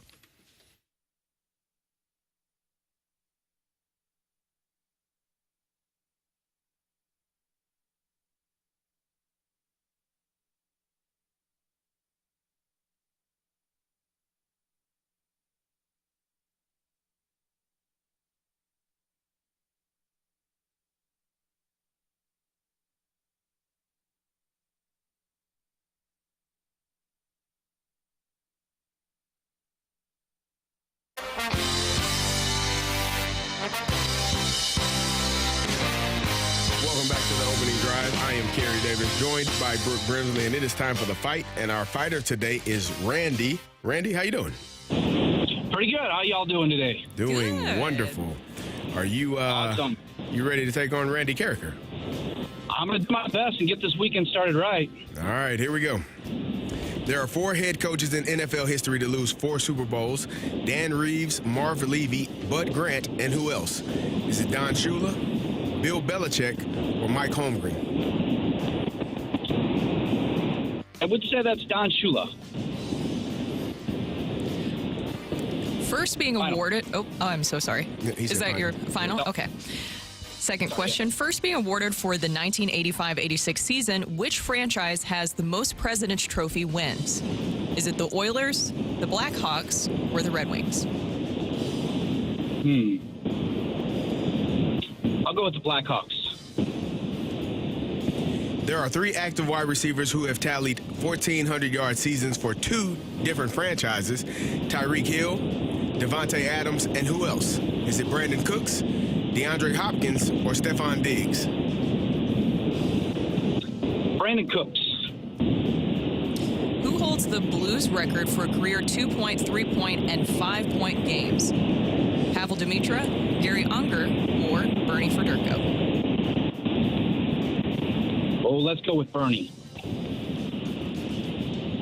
All right, we'll double check our score and we will bring in Randy Carricker. Randy, how you feel? Oh, I don't know. I don't feel too bad, but I feel like it's different when you're on the road driving. Oh, yeah, that's what I was going to say. Are you out driving right now? Sounds like it. Yeah, just driving along the 70 here. Drive safe, 2 hands on the steering wheel, eyes on the road, sir. I got that covered. Thank you very much. Randy, say hello to Randy. Randy, good morning. How you doing? It's like the Spider-Man thing. Good morning. Great to have you with us. Thanks for listening. Thanks for playing. Show us your Spider-Man. Yeah, right. Yeah. Sounds great. All right, Randy. Carricker, here we go. There are 4 head coaches in NFL history to lose 4 Super Bowls. Dan Reeves, Marv Levy, Bud Grant, and who else? Levy, Grant, who was the... Dan Reeves. Dan Reeves. And let's see, has Belichick lost 4? He's lost to the Giants twice. He's lost to the Eagles. He's lost to those teams. Hold on. Let me make sure that I'm right here. He's won 6. He's lost to the Eagles, Giants twice. He hasn't lost to anybody in the West. He hasn't lost to anybody else in the East. He hasn't lost in the North or South. Patriots, Panthers, Bucks, Falcons. He beat. So it's not Bill Belichick. He's 6-3. Again, we've got Grant, we've got Levy, we've got, who is the third? Dan Reeves. Oh, Dan Reeves. Okay, so let me just move around here a little bit, and I know people go crazy and say Randy needs a clock, but you can only do 32 teams so quickly. Nobody else in the NFC North. In the NFC South, no, we haven't had enough representation. In the West, Bill Walsh didn't lose that. The Rams didn't have enough guys. No Cardinal, no Seahawk.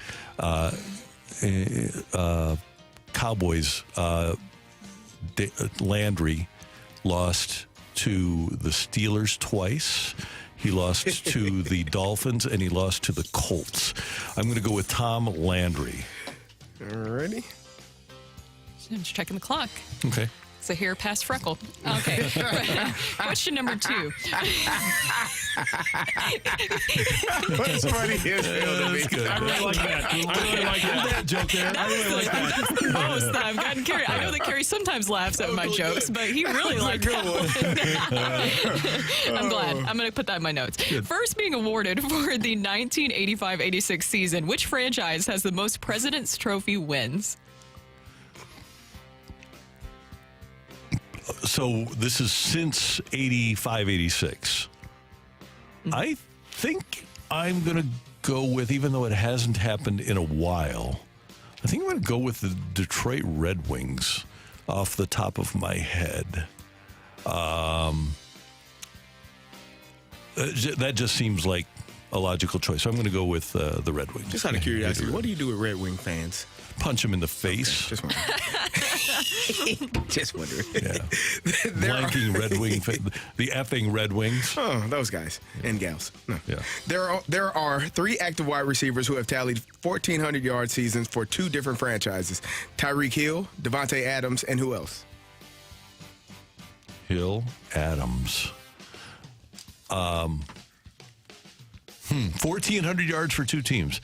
So our guy Julio Jones hasn't done 14 for anybody outside of Atlanta. I'll do the lifeline here just to expedite things. Brandon Cooks, DeAndre Hopkins, Stephon Diggs.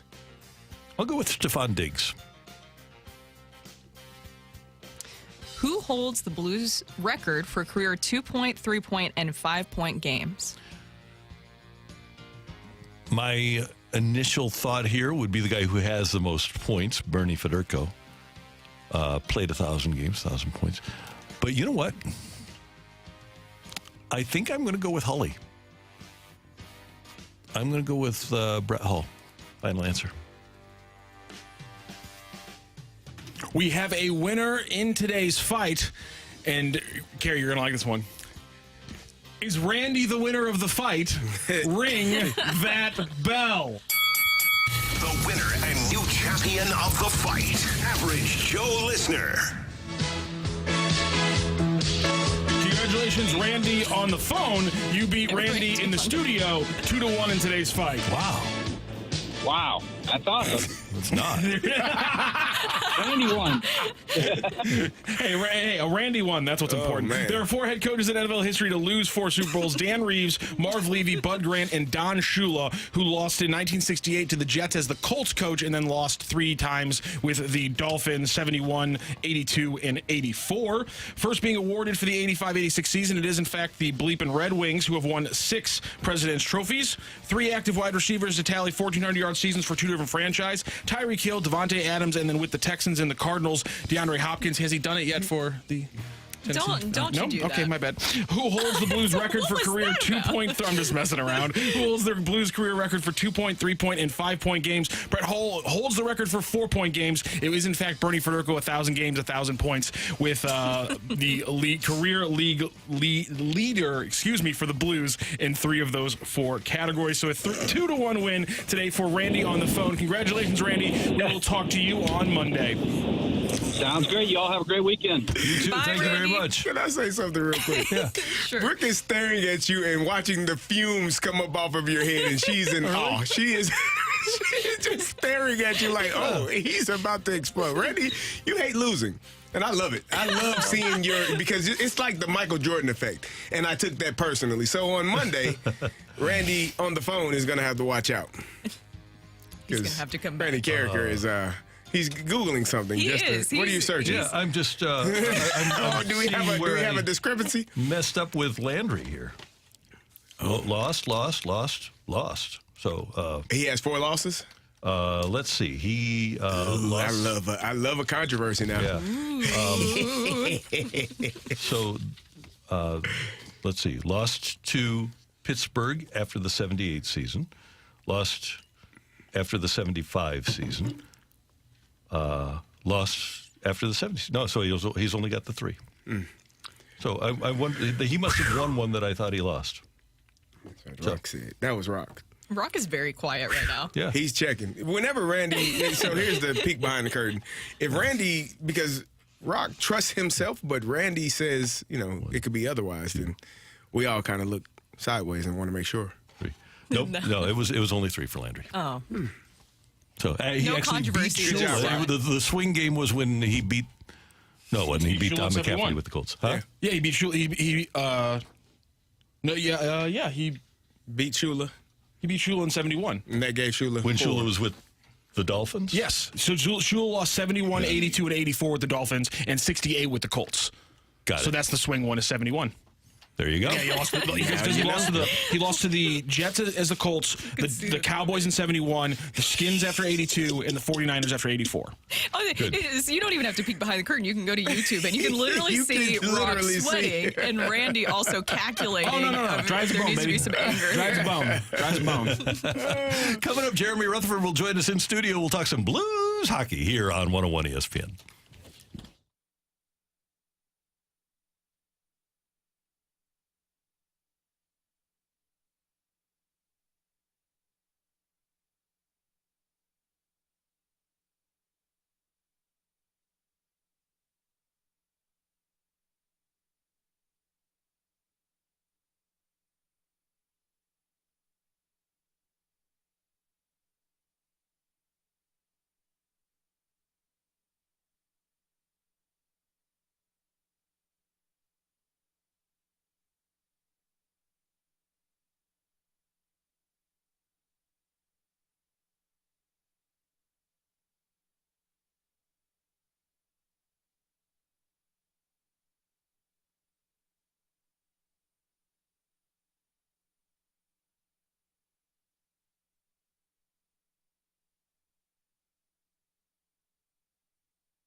news, notes, and nuggets. It's time for the Rutherford Report with our Blues insider, Jeremy Rutherford. Brought to you by Scott Lee Heating Company, a proud Mitsubishi Electric Elite contractor.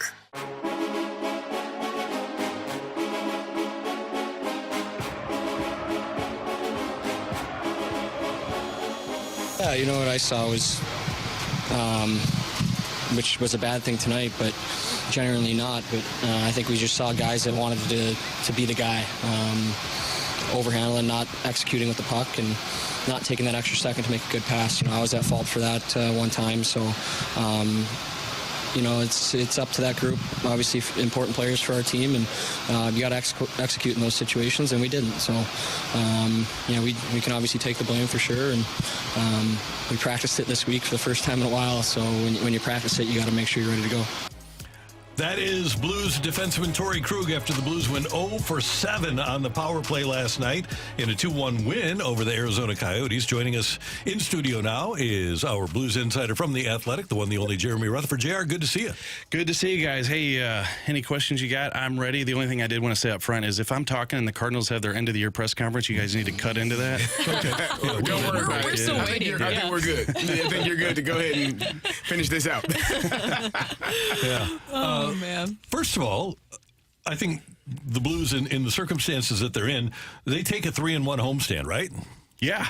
And you look at it, I tweeted it last night, they've won 3 of their last 4, Randy, and they're 0 for 10 on the power play, winning 3 of 4 games. Ooh, what happens when the power play is clicking? When, you know, that's what I've been thinking, but then you get to thinking and you say, is the power play going to click? So, you know, a lot of times when things aren't happening with the team's overall game or a specific area of the game, you think, man, if you could really get that going or get these 3 guys going, you're winning now. What's it going to look like then? I just don't know if you can say in 2 weeks when the power play gets going. That's what we're all waiting on. It feels like it's just like a dark, ominous cloud over the Blues. You were there last night. What were the players saying? We heard what Torrey Krug said there. When he's talking about the guys, he's including himself in that conversation? Yeah, he definitely did. And I think it was a couple days ago, I asked Craig Berube with Torrey Krug, because he's been so prolific on the power play in Boston. I mean, that was probably one of the best power plays the league's seen in a long time when you talk about that group up there. But he comes here, and I think he's even had some good moments here with the power play. But I asked Craig Berube, what are you not seeing with Torrey Krug? And he just said the puck moving, the quick decisions, making things happen, being a step ahead. And not just with him, but I think we saw that all season, really, but last night again. And you think 5-on-3 for 2 minutes, Randy, that doesn't happen, a ton of time. You get 10 seconds, 20 seconds, 5-on-3, but you get a full 2 minutes, plus take a timeout, plus keep the number 1 group out there the entire time. But you guys saw it, like passes that miss a guy and they fly out of the zone, or, guys are whiffing on shots. I honestly thought going into that 5-on-3, okay, they're going to get a goal here, and maybe this will start to get their confidence, and it was the opposite. We got a good text here from the 314 saying how to fix the Blues power play. All right. Says we can fix the Blues power play by firing the Cardinals hitting coach. We'll try anything at this point, right? We're trying to figure it out. Poor Cardinal coach is worried about his job every time he watches a Blues game. He's like, what did I do? The Blues obviously did win the game, and I think it's unfair to be critical after a win, but there are things obviously that you want to see better, the power play being one of them. And we were talking to Joey earlier today about Pavel Buchnevich, and he said he thinks he's still dealing with a little bit of an injury. Are you seeing that from him as well? Yeah, and Joey would probably have a better handle on that, talking to the guys, and he probably gets a little more insight to the injury front. But I just see a player who, like he said the other night, hasn't played up to his capability in terms of offensively. I think he's doing a lot of the other things well, Kerry. But in terms of being in spots with a position to score, the past couple games, he hasn't done it, and he came out the other night and said, look, I haven't played very well. So, if that's nagging at him and that's hurting him, I guess that's part of the equation. But even with a potential injury factor, I think he's had a chance to bury a couple and hasn't. So, I think that just watching him, one of the things that stuck out is when we had Robert Thomas on last year, he was talking about how he can pass Buchnevich any type of pass, and it could be rolling, bouncing, and he's going to handle it and be able to shoot it. And we're seeing that now. It's just kind of bouncing over his stick, and it could be an injury, or maybe it's in his head at this point, because I know he wants to score, but it's just you get wide open opportunities like he has had and not even gotten shots on goal. I'm sure that's very frustrating for him. Yeah, and I don't want to discount that because, it was an upper body injury, and I think one day we did see him, he came off the ice, he went in the locker room, and he kind of bandaged up top.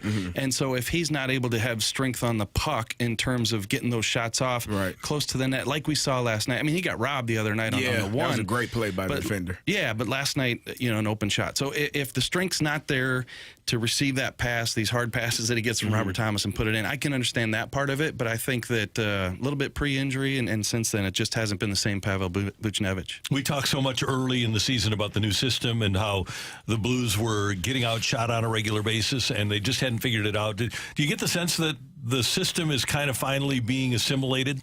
Yeah, I feel like it, and I think they're getting to a point where they're comfortable with it. I talked a few days ago about how I felt like it was broken into two. You had your defense, and then usually you're used to the transition and creating offense from your defense, but I felt like they were two separate entities there for a while. But now it feels like they're really getting into the flow where they're transitioning into the offensive zone, and that is leading into some offense. We can talk about the power play last night, and I get it, but on the drive home from the rink last night, I got to thinking about what some of the players were saying. They closed that game out, and they won a tight game, which a lot of the games this year have been a little higher scoring, separation, goal differential. But last night, with a team that's had their number, I think the Blues are 10-13-2 against Arizona since 2017-18. This is a team that's given them fits, get some good skilled players that burned them the last time the Coyotes were in town, and they closed out the game. So I understand what they're saying about, hey, we got to win. We'll talk about the power play later. We got to win. Scott Perunovich obviously stepping in last night. What did you see from him, and what were the players and him saying last night? Yeah, the two games that he played early this season, Brooke, there was 7 defensemen in the lineup, 11-7 formation, but this time just the 6 defensemen, so he got some extra playing time. I think he was just under, 14, 15 minutes.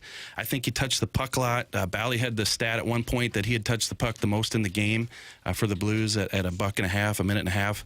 I think that he did some good things. He was jumping up in the play. I think in that first Blues goal, it was Perunovich who stopped the puck, put it back into the zone. Vrana takes it around. I guess the ref steps on it, and Sundqvist puts it in the back of the net. So I think that play right there got the Blues going. He made a play, Perunovich did, to create some offense. I think that he needs to get into a stretch of games, though, right? I mean, like he said at his locker stall a couple days ago, can't play a game or two, come back out, and then try to piece this together. So I think the Blues are going to give him a stretch, so we'll see how he can kind of progress each night. That's what I was going to say, is his performance last night, was that enough to give him some more consistent playing time? I think so. I mean, you got a Colorado team on Saturday, another quick team. I think that we saw enough from him that he can handle himself defensively last night with just the 6 defensemen, not having an extra guy that you can lean on. So I think that he'll be in the lineup tomorrow, at least I would guess, and then we'll see how that goes.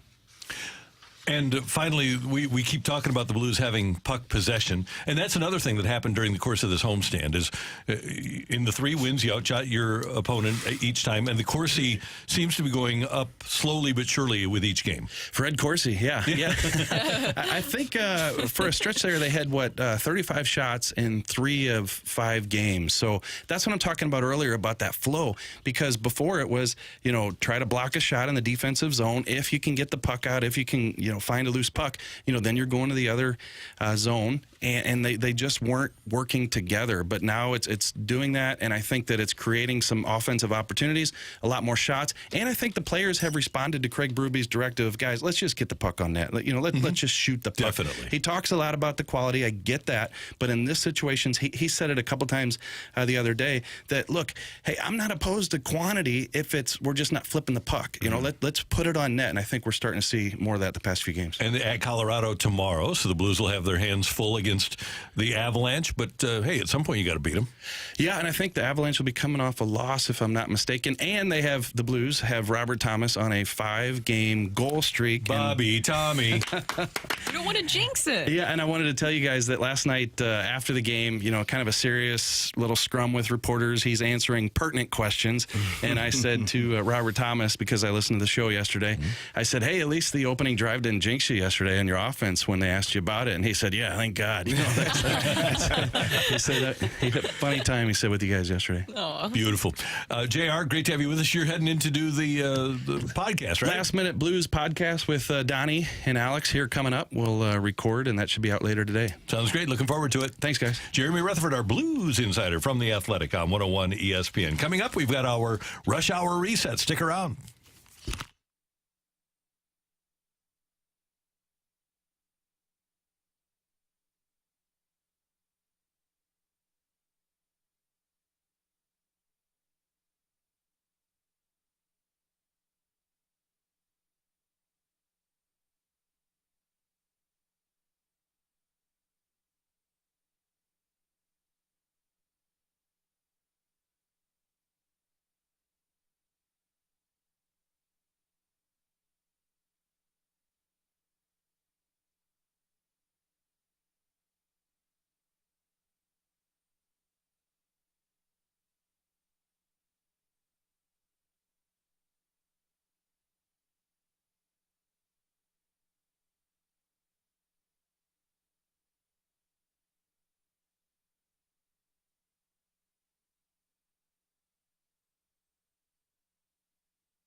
Recapping the biggest sports stories of the day on the opening drive with a Rush Hour Reset.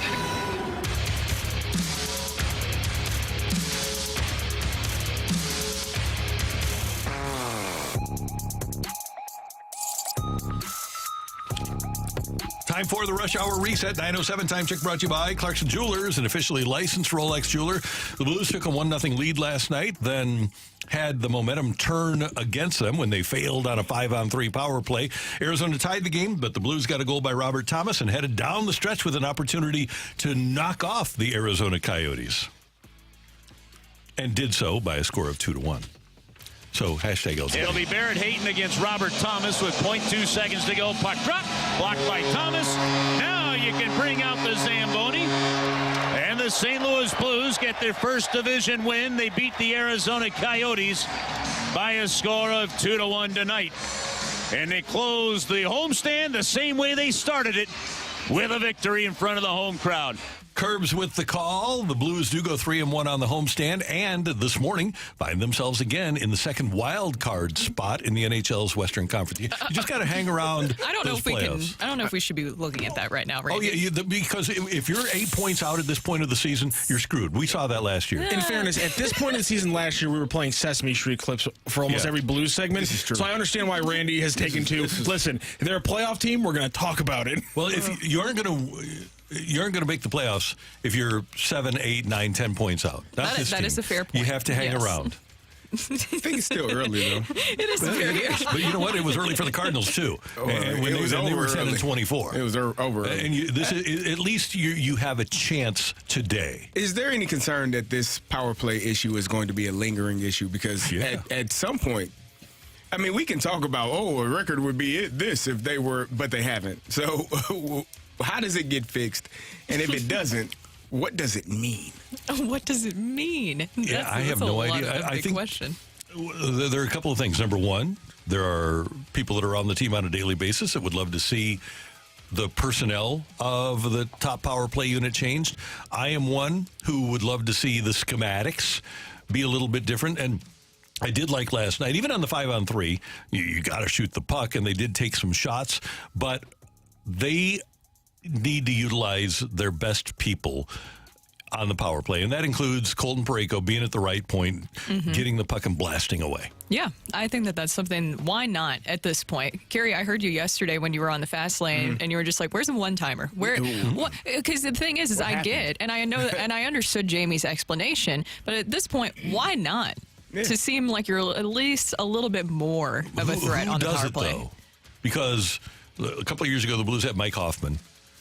Perron was pretty good on the one-timer. Yes. Who on this team is a one-timer person? I thought I saw Krug take one yesterday. But I mean, whoever gets the puck, man, just shoot it. Just anybody at this point. One side to the other. It's got to be a great pass, and you got to be able to hit the puck while it's moving. Yeah, shoot it. Take a chance. Take a chance. Just give yourself a chance at this point. And what happened last night is Krug specifically. I think he whiffed on one. Yes. Did he whiff? Yeah. Is that the one I was thinking of? I thought he shot one. He might have gotten one. But I'm pretty sure he did. He definitely whiffed on one on the 5-on-3 too. And that's been disappointing because I think that's what JR was saying there about, well, not JR, excuse me, what Jeremy was saying about just the way that's the whole point of what was bringing him here. That's why you brought him here, right? Is for the power play and for him to be able to do that. What we saw in Boston, and I know that he's dealt with injuries over the past few years, but whatever is going on this season, I think that they were hoping that he was going to get back to form in that way on the power play. He, of course, is not the only one, but still, I think that we were expecting a little bit more. Am I alone in being more intrigued by 48 than 47? The Perunovich, I see more from Perunovich. And that's why I want more playing time. Yeah, me too. I want more playing time. And I know that they even moved him up. He got some looks on the top unit last night. I think that you need to give him more consistent playing time. Why not at this point? If it's not working, why not see if something different can happen? Right. Pro football last night, the Bears over the Panthers by a score of 16-13. The first pick in the draft.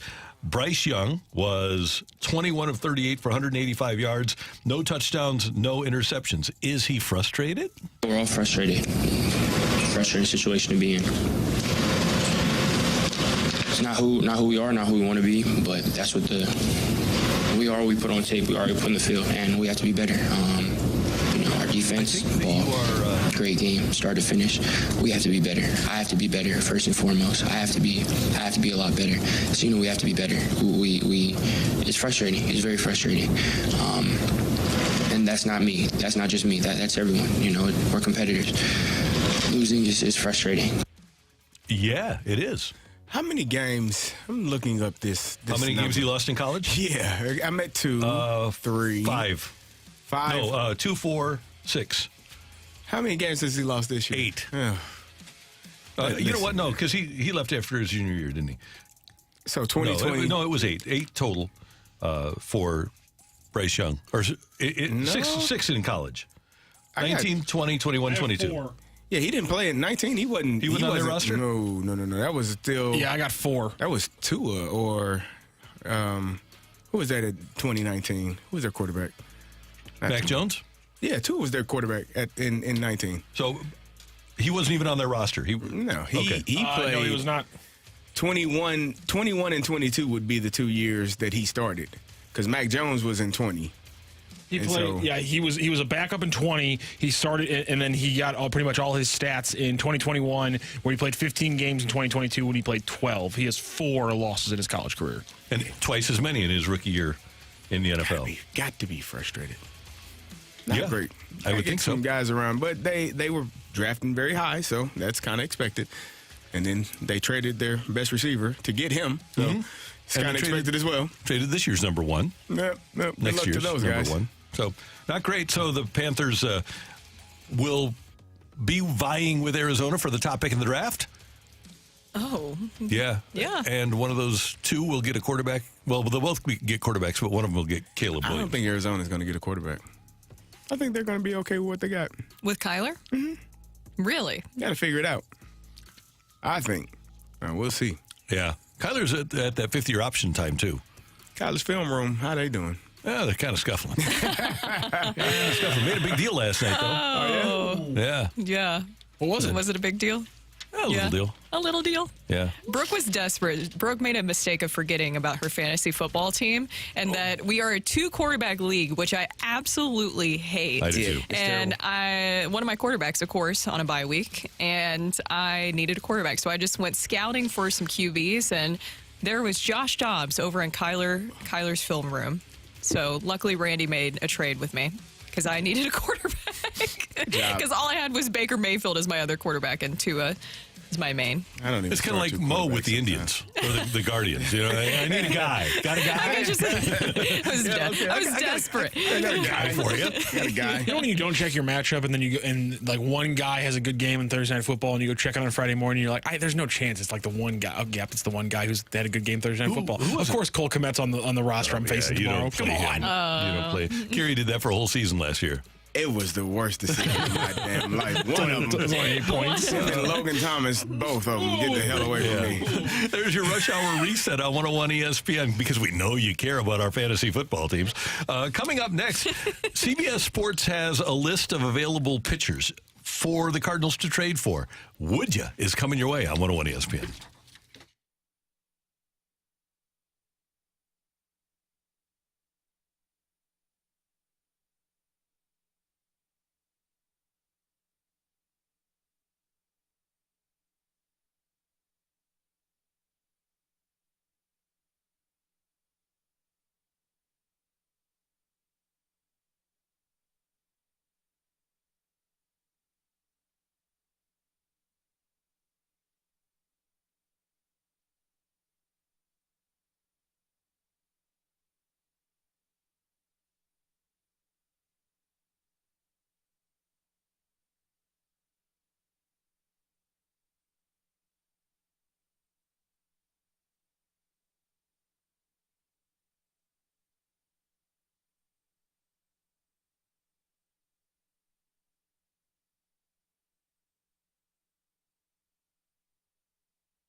I want you to know about my friend Jordan Krugman. If you don't have health insurance through your company, or if you own a company, don't go to healthcare.gov. That's a last resort. Contact the best in the business. Jordan Krugman, the health insurance guy, a Parkway North classmate of mine.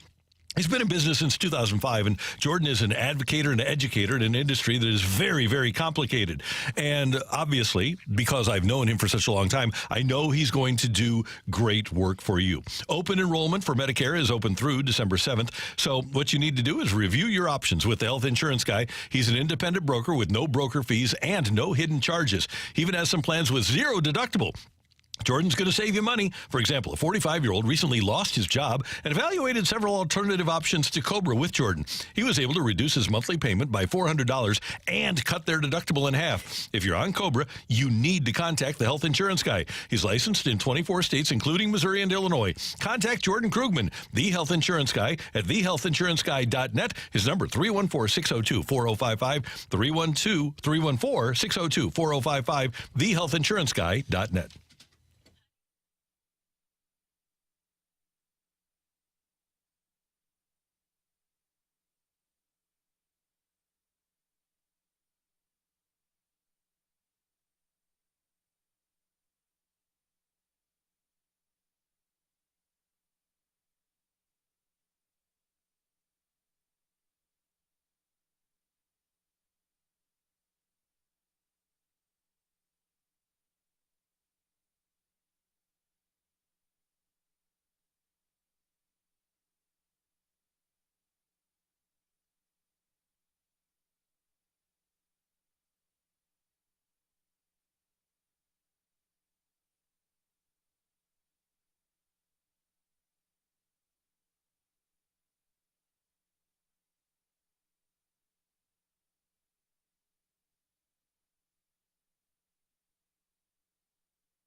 They list the potentially available pitchers in trades for this offseason.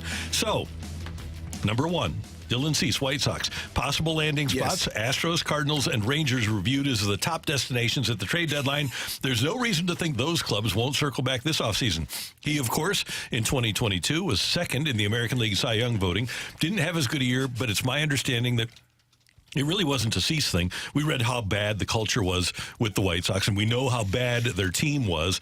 And apparently, if Dylan Cease is put into a positive environment, he would be able to return to the form. So if it's Gorman and Graceffo, do you do a Dylan Cease deal? Now, I'm going to go back to when we were talking about Noah earlier. Do you have concerns about if you bring in any of these young pitchers via trade, and I'm looking at Logan Gilbert and Dylan Cease in particular, do you have any concerns about Dusty Springfield working with them and making sure that he can maximize their talent? 100% concerned. Yes, I am thoroughly concerned about those guys. Because I just don't know if, like Dave Duncan did, or like at times Derek Lilliquist did, or as Mike Maddox did, I don't know if Balake has the ability at this stage of his career to fix pitchers. But there's also no doubt that the Cardinals need more talent. And if Blake Ahern can't fix him in 2024 and the Cardinals are bad, then you're going to have somebody else try to fix him in 2025. I'd rather have the talent on my team. I think we got to give Dusty Blake an opportunity. First year, last year, an opportunity to see, you don't know what you don't know. You learn some things. You figure out what works for each person.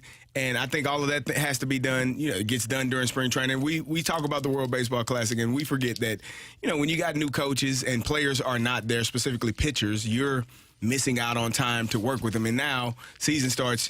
It's rapid. It's going extremely fast. So there's probably not as much time to get the things done as you need. So hopefully spring training this offseason, and then when spring training comes, it's an opportunity to get the pitchers in, figure out who they are, what they like to throw. And this is for Wilson Contreras as well. All of them sitting down. And I think, that's a good part of, if you were to have a Yadier Molina, that would be able to kind of put all of those pieces together also. So it's going to be a big offseason for the Cardinals pitching staff, for the front office, for everybody involved to see how well this goes. Okay, let's give you the next one. Shane Beiber, strikeouts per 9 innings over the course of the last 4 years.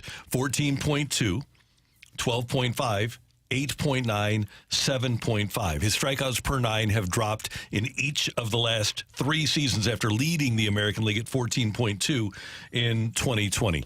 Concerns about Shane Beiber. Would you give up a premium to get him? He was a name that was being talked about a lot, and then it just kind of tailed off for whatever reason. I don't know if it was because of the performance or people weren't seeking him or he wasn't sought after as much as he was prior to the trade deadline or right around that. It just feels like it feels like it fell off right before the trade deadline and no one was really interested in him anymore. I'm in the position mentally where I think, again, I would prefer Dylan Cease. We've talked about that. I think he's the best of the non-free agent pitchers that you can go out and get. If you get a Shane Beiber, then you would have to get a 1A. That's the issue that the Cardinals are having right now.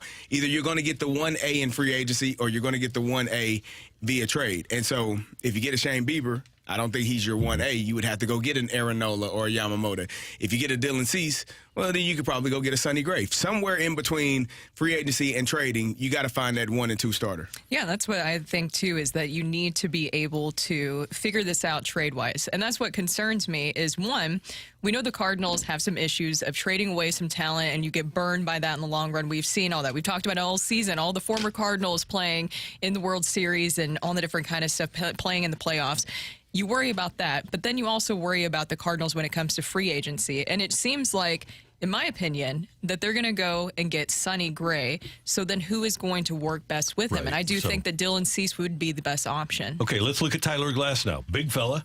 He's not a little fella. He's no Sonny Gray. He's 6'8" and 225. Hasn't pitched a lot due to injury, although last year he was 10-7 with a 3.53, had 162 strikeouts in 120 innings. He's got great stuff. He's under contract next year for 1 year before free agency at $25 million. And what CBS Sports says is, while every team would love Glasnow, 1 year of control means his market will be limited to teams expecting to contend in 2024. Figure the Cardinals, Cubs, Dodgers, Giants, Mets, and Padres. Do you have the guts to trade somebody with a level of control to, of all teams, the Tampa Bay Rays? Well, I think if it's going to be a trade, it's going to be less than what you would expect for a Dylan Cease or even a Logan Gilbert. Because if you're talking about a trade with Dylan Cease and Logan Gilbert, they're asking for Nolan Gorman. They're asking for young, controllable, and very talented. And obviously, a lot of people are asking for Gorman. Now, with Tyler Glasnow, I think that they would be asking for Alec Burleson. That would be the bat that I could see them looking for. Controllable, but not exactly the premium when you're looking at Nolan Gorman. So if you're the Cardinals, you look at it as we already have this issue in the outfield of a lot of options going into the season once again. We're okay with losing another outfielder. Now, I know that they were very high, especially Ole Marmol, on Alec Burleson, so that might be a little bit tougher for them to part with. But that also might be why a franchise like Tampa would be really interested in him, despite the numbers that we see. The underlying numbers that the Cardinals saw were really good, and that might be a reason why a franchise like Tampa would be interested in a player like Burleson. But overall, Glasnow for 1 year, you going to give up a premium? The injuries. His injury history is what concerns me.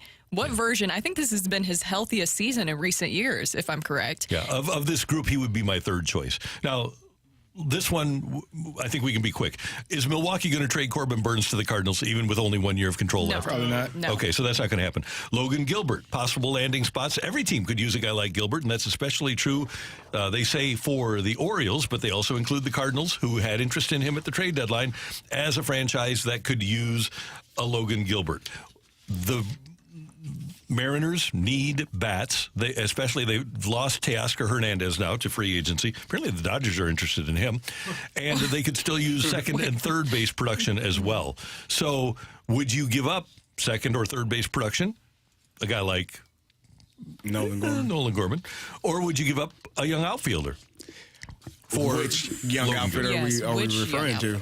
Again, we'll go back to probably not Newtbar. I think Newtbar looks like an untouchable to me. So not Walker. Not Walker. So there we are again with Carlson or Burleson or Donovan. Brendan Donovan. Would you do Brendan Donovan for Logan Gilbert? Probably have to give up something else too. A pitcher in the minors? Gord Graceffa. Yeah. It depends on, for me, I would love to have seen some of those guys, McGreevy, Graceffa. I would have loved to seen them called up in September so you could at least get eyes on them and see what they are, who they are. I think we've been down this road before where the Cardinals where they have traded prospects or traded guys and they haven't had an opportunity to play in the big leagues and then they go on and have success elsewhere. I think that's a recipe for disaster. You need to know what you have. Again, I've said this time and time again, playing in the minors, playing in the big leagues are two totally different things. And it's still baseball, but there is so much more to it when you become a pro. And learning how to be a pro can impact how well you perform on the field. So you don't know what those guys are. They're either doing really well or doing well or doing poorly in the minors. If they're poorly, they're not going to get called up either way.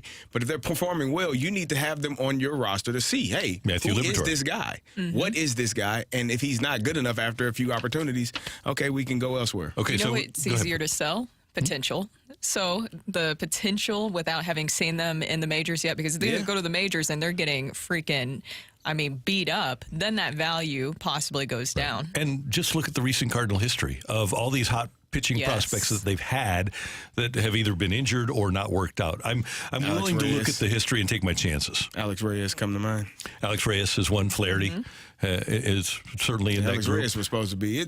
Cardinals have had Dakota Hudson won 16 games. Yeah, they have had some bad luck as well. Yeah, they have. And so I'm anticipating bad luck, so I want to get somebody who's established. So with Burns, well, scratch him off then. So assuming that we aren't going to get Corbin Burns, here is my order, guys. Cease 1, Gilbert 2, Glasnow 3, Beiber 4. Yes. I'm okay. You agree? Cardinals? Yep. Yeah. Listen up. That is the way to go with that. And Dylan Cease, I think I would do whatever it takes to make that possible. Me too. Except for maybe a Jordan Walker. Yeah, J-Dub and Wynn aren't going. Yeah. The young stars. It's gonna be one of those left-handed guys. And don't be mad. There's a lot of people. I totally understand you that don't want to trade Nolan Gorman. We have to come to grips with the fact that A, the Cardinals need pitching, and that's how you win the World Series, is to have pitching. And B, Nolan Gorman may become Kyle Schwarber. It's a scary prospect. He probably will become Kyle Schwarber, but the starting pitching is worth it because you don't find yourself in the World Series unless you have starting pitching. Who's more important for the Cardinals team in 2024? Is it Brendan Donovan or Nolan Gorman? Brendan Donovan. Because he can be your leadoff hitter. Okay. You can find middle of the lineup guys. Newtbar will probably be, if you include now your number 2 hitter as a middle of the lineup guy, I think you're looking at Donovan, Newtbar, again, Goldie, Arenado, Walker. Mm-hmm. I think you've got a top 5. And so Nolan Gorman would fit in there when he plays, but I think you've got a lot of other options. Does Donovan play every day next year? Yes. Where? He needs to. If Edmund is in center, which they're saying, I think he's your second baseman. Yep. Okay. And then eventually Victor Scott will come around and possibly be. Where does he play? Victor Scott. Well, see, then what happens is that you have Scott and Edmund in the outfield. That's probably when Jordan Walker moves into first after next year, and Goldie is probably out of here as a free agent. Okay. So we're looking ahead. We're even looking for 2025 for you. You're welcome. We're building a future here. We are. Coming up, how will what happens with Jim Harbaugh affect the college football playoff? It's going to be interesting. It's next time, 101 ESPN.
Auto Loan Pro is what you'd think it is. It's a place where you get auto loans, and almost everybody has a hiccup with credit at some point. And if you aren't thinking you're getting the best rate, you need to go to autoloanpro.com. If you want to approve yourself to get an auto loan, you go to autoloanpro.com, fill out the form, and you can be ready to go. And I hadn't really thought of this. We go into a car dealership, we sit down with their finance manager, and he says, okay, this is the loan we have for you. Well, why not do it like we would do for our home? Why not make it a competition? Autoloanpro.com works with over 50 lenders to help you get the very best financing with little to no money down. They're going to work to get you the best rate possible. Anyone can sell you a car, but it takes a pro to do it right. Autoloanpro.com. If you're financing a vehicle, there's one thing to know. You can choose the Auto Loan Pro and get great rates. Take advantage of what's available to you with the lowest rates and get your vehicle for the best payments possible with autoloanpro.com.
This is Rocky with your Sports Center update, brought to you by Johnny Londoff Chevrolet and Johnny Londoff Autoplex. The Blues last night with a 2-1 win over the Coyotes. They will kind of keep a streak, or try to start a new streak with a win over the Avalanche on Saturday. You can catch that game right here on 101 ESPN. 8 p.m. puck drop means you can catch the pregame show right here starting at 7 p.m. Over the weekend in football, Missouri will host the Tennessee Volunteers. It's the number 13 Tennessee Volunteers facing off against the number 14th ranked Missouri Tigers. It's a 2:30 p.m. kickoff. And also over the weekend, plenty of college basketball. Oakland travels to Illinois, face off on 7 p.m. tonight. Memphis hosts Missouri 8 p.m. tonight, and tomorrow St. Louis is back in action hosting Illinois State. That's a 7 p.m. tip-off down at Chaffetz Arena. That is your Sports Center update, driven by Johnny Londoff. Find your road and shop 24/7 at londoff.com and londoffautoplex.com. Are you kidding me?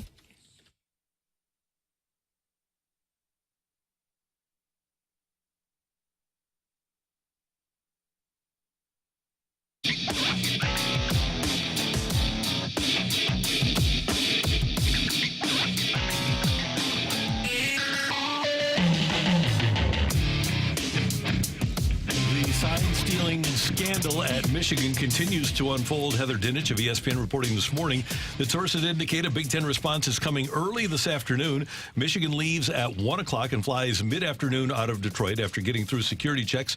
That is their usual routine. Jim Harbaugh's lawyer, saying that he fully expects Harbaugh to be on the plane to Happy Valley. And Heather Dinich also adds that please remember the Big Ten has considered a wide range of punishments, everything from indefinite suspension to public reprimand or lofty fine. Sources tell me, Heather Dinich, and ESPN's Adam Rittenberg, no assumptions. We have to wait for the news, but a suspension is certainly on the table. She says if it's more than 2 games or $10,000, the Big Ten will need special permission from an executive board composed of league reps. And so we should find out the punishment for Michigan and Jim Harbaugh by this afternoon. So you remember when I told you all Mike Tomlin and Antonio Brown had the video playing in the locker room before they were playing the Colts. Before they played the Patriots. And Mike Tomlin came out after that and said, yeah, we're going to punish him. We're not going to punish us. Meaning we'll fine him. We're not going to suspend him or sit him down. The Big Ten is saying the same thing. We're going to punish him. We're not going to punish us. Because if they go too far, Michigan has already told you, hey, we have receipts of other people doing the same or having similar tactics as us. And if you want to pull on this thread and watch it unravel and see how far it goes, it's going to be really bad for the Big Ten. And I think that is something that they are aware of. They probably have, an idea as to how deep this can go. And Michigan is not the only team that has done this. I am sure of it. I don't have proof of that, but it's college football. Guys are trying to gain an edge every single day. And so Michigan, I've never seen an opposing team send a coach to sit on another team's sideline to watch the team that they're going to play in a few weeks. Never seen that. But, if you ain't cheating, you ain't trying. And I think they're all cheating to some degree. And Michigan has allegedly some of those receipts to show the Big Ten that, hey, we all are doing this. So don't just punish us, punish everybody. Are you saying that our sacred sports might be tainted in some way or fashion? Hey, man. Now, here's a big question. If indeed Jim Harbaugh is suspended, that would take the Wolverines through the rest of the regular season. That would include, presumably, tomorrow, although he would, I would think, file a lawsuit and get a temporary restraining order. I have to believe that Michigan already has those wheels in motion to go to court, but it would also include the Ohio State game. So a suspension of Jim Harbaugh affects the overall product of college football, because that would probably, if Michigan does have a chance to beat Ohio State, prevent them from having a chance to beat Ohio State and affect the college football playoff. Yeah, it does. It impacts everything, right? It changes the landscape of college football. But I think the College Football Playoff Committee has already come out and said we don't deal in those. We don't have anything to do with whether or not a team is punished and how that impacts us. We're basically voting off of what we see on the field. And right now, Michigan is a top 4 team in the country based off of that. But other things aside, Kerry, would you think that what you see on the field from Michigan would be changed if Jim Harbaugh isn't on the sidelines? I wouldn't know that until after I actually saw it. And the good thing for the college football playoff, you got Michigan and Ohio State in the top 4. You know what they do every year? They play. So one of them is going to have a loss. That's why I'm thinking that not having Harbaugh on that sideline against Ohio State could play a huge role in how this season ends up. Or they might win. I think they've won the last 2 or 3 years in a row. So you could have a situation where they win and Ohio State is the one that's out. I don't think it's going to be – I think it all will sort itself out as it does every single year with the Final Four. But I don't think that the playoff committee will punish Michigan for activities that have nothing to do with what they're seeing and what they're watching. I don't really believe that there will be any sort of punishment other than just the public shame punishment. That feels like that's the only thing that's going to really happen. And then it will blow over and people forget about it because people always forget about it. Does that work? What, the public shaming? Shame. No. People That's have forgotten about Cheeseburger Gate, haven't they?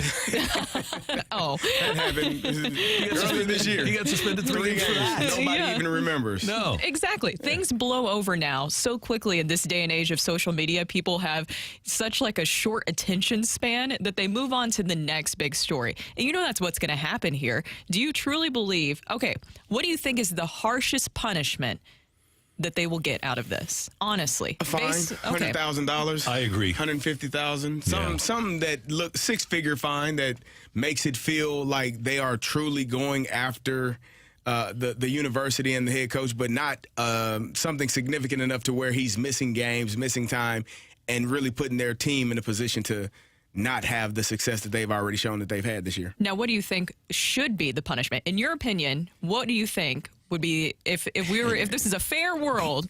If you got the fairest guy, punishment. if you put a guy, if let me tell you something. If a team that I was playing sent their coach to watch on the opposing team's sideline with the opposing team's gear on to watch our signals, I would be livid. And I would say that's probably a little bit too far, and it's ridiculous. Depends on your team. One time during the 1999 season, do tell, for the Rams, I'm standing there watching practice, and it was near the end of practice, and Dick Vermeil always allowed the media to watch practice, and I thanked him for allowing us to watch practice, and he said, we could have Steve Mariucci standing here right next to you. He was a 49ers coach. He said he could watch our whole practice all week long, and we'd still beat the 49ers. The only team that can beat us is us because he had so much more talent than San Francisco did. That's what it comes down to, is players making plays, right? Nah, ultimately. It does help if I know that you're running toss right, and I put 10 people on that side to make sure you don't run that way. It helps if I see the signal, like, oh, hey, they're throwing the ball to the flat, jump it. That helps. It's a screen. Okay, we're not gonna keep rushing the quarterback. We know that this is a screen. We're gonna stay on the running back. In 95, DeMarco used to stand on the sideline and yell to the opposing offense, they're throwing it to 80. To the opposing defense. We're throwing it to 80. He's the only player we got. That year he had like 100 and some. 119 catches. Yeah. Everybody knew exactly where the ball was going. Better players are going to make plays against lesser players. Exactly. Well, we got some texts that came in, and they said we would like to see vacating games and a suspension. That's what I was thinking. I think in the fairest way possible, fair world, that it would be a postseason ban. But we know that wouldn't happen for them. Starting in 2024. Yeah, exactly. It would not happen. It would not happen. Somebody else said, explain to the listeners how this isn't called scouting the other team, which is something that a lot of people have brought up. There's a rule against it. The Big Ten has a rule against going to another stadium to scout a team on any level, not just for signals. You cannot send an advanced scout to a Big Ten game. Strange. It is. But, I mean, I guess there's so much video, you don't need to do that. But I would assume every team does that.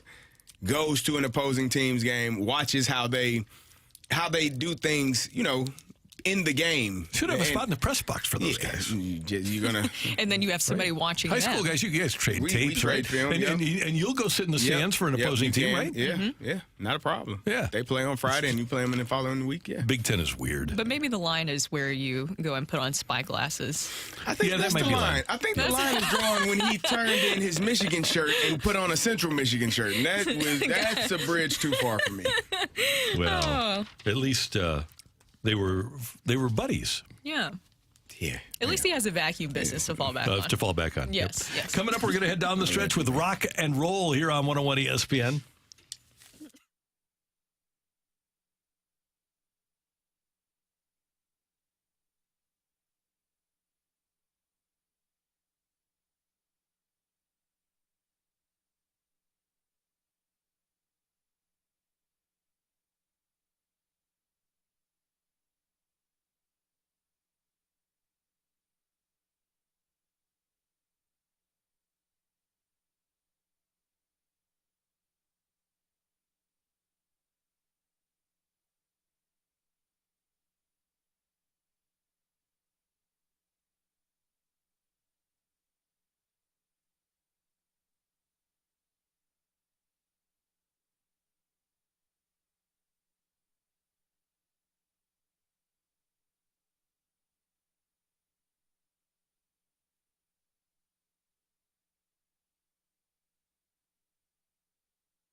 The holidays are coming fast, and if you're not sure what to get the family, floor your family with Ambassador Midwest Floor. Buy a gift card of $500 or more and get an extra 10% bonus.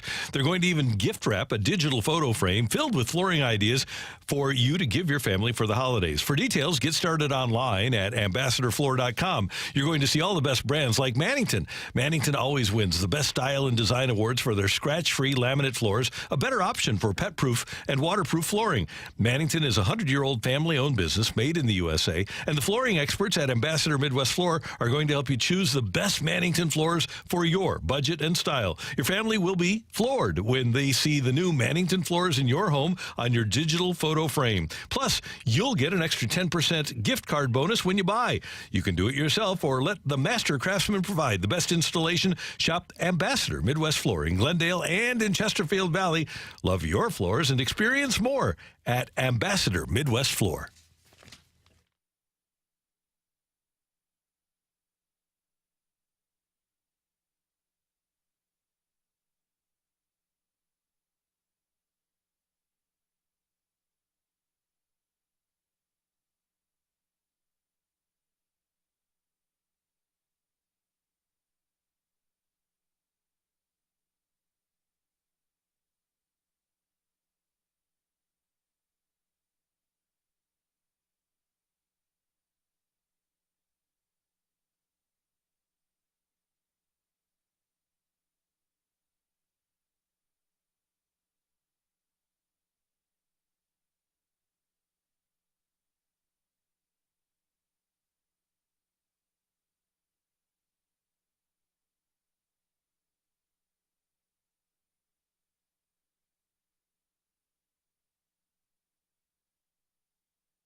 It's time for Rocc and Roll. Matthew, what do you got for us? Well, there was some change in baseball yesterday. It wasn't in the players' free agent market. If you saw it, there was a broadcaster that actually shifted in the division as the Chicago White Sox lost their play-by-play man, Jason Benetti, to the Detroit Tigers. And when I saw this news, I obviously was aware of the name, but it didn't really hit me until I saw the media availability that Jason Benetti did after the news was announced. And he gave, in my opinion, maybe one of the best answers I've heard from a broadcaster about their job really in the last 20 years or so. So here's Jason Benetti yesterday after he made the switch from the White Sox to the Tigers, talking about coming to Detroit. But part of my life has been, I am somebody who does not walk like the average human being. I have an eye that drips. I have cerebral palsy. Like, that is part of me, right? And I quite often get reactions that are not completely representative of who I am as a full person, right? I'm physically different, but mentally I can hold a conversation. And so I do think I get, I guess you would say, underestimated sometimes. And not to say it with a chip on my shoulder, but that's just the way life works. Like, sometimes people think I can't do stuff. And from a distance, again, gross generalization alarm going off, but from a distance, I think that's how Detroit gets treated. I think quite often Detroit is not known for its passionate fans or what it's done for the music industry. I think people reduce Detroit to a couple of statistics. And I don't like seeing people and the whole place get reduced to anything. And I know how much people care. And I know, like, how much people here want to just matter and be seen for what they are and not some overgeneralization. So to me, as I've thought about this, like, that is where we link up. And that is why, you know, they'll make the decision on me. Like, I can't say we're going to be the best of friends right away because that's super presumptuous of me. But that's where I think Detroit and I really get along. He might not want to presume it, but I will. Detroit's going to love this freaking guy. That's pretty nice. Yeah. That's pretty good. That was so sweet. Yeah. That was an incredible sentiment. I know it's about Detroit fans. I'm sorry, Randy. Well, yeah. At least it's not about Red Wing fans. It's it's more about all 25 Tiger fans. But overall, it personally hit me too because party with all of his best friends. It personally hit me too because there's a part in that clip where obviously if you're from St. Louis, I think there's a part of that clip that hits you too because you can replace St. Louis and Detroit and the sentiment doesn't change. The sports history, the effect that St. Louis has had on the music scene, but it gets reduced consistently to a statistic. And so I know it was about Detroit, but I couldn't help but hear St. Louis when I heard about that. I'm again, he didn't say it about St. Louis, but that's what I thought, and I thought that was just an incredible sentiment from Jason Benetti. I think Tiger's got a real one. That's a free agency win and already. And it resonated with you. He's also known for being a great joke teller, which fantastic. I like people who add the personality and the fun during the broadcasts. Detroit is the number 3 most dangerous city. Hello. Oh, so you're saying, and then who's number 1? We are the champions, my friend. I don't know if you want to be the champion in that. That's not. Our crime. I read somewhere it went down 20%, which is like the we're still number drop. 1. How could those numbers How could anyone on the show ever accidentally come out with a negative point or anything like that? I try to be heartfelt and real and just. Randy just goes and tries to steamroll right over the moment. No, I can relate to the guy because we are dismissed too as a city with atchiphoria. I'm sorry, what was that? The eye disease atchiphoria. One eye looking at you, one eye looking for you. Atchiphoria. Randy just staring at Rocc as Rocc processes. I walked right into it, didn't I? like a rabbit into a trap, like a mouse to the freaking cheek. Did you hear the first 10 seconds of the cut? I did, yeah. Oh man, you should have known. I didn't see it coming. To be honest, I didn't see that one coming. I thought I was clear. I feel like it's so. You can tell when Randy is just amping up for his joke. I didn't think that's what it was going to be, though. Like I thought it was going to be much darker and not nearly as dad jokey. He had a much more like.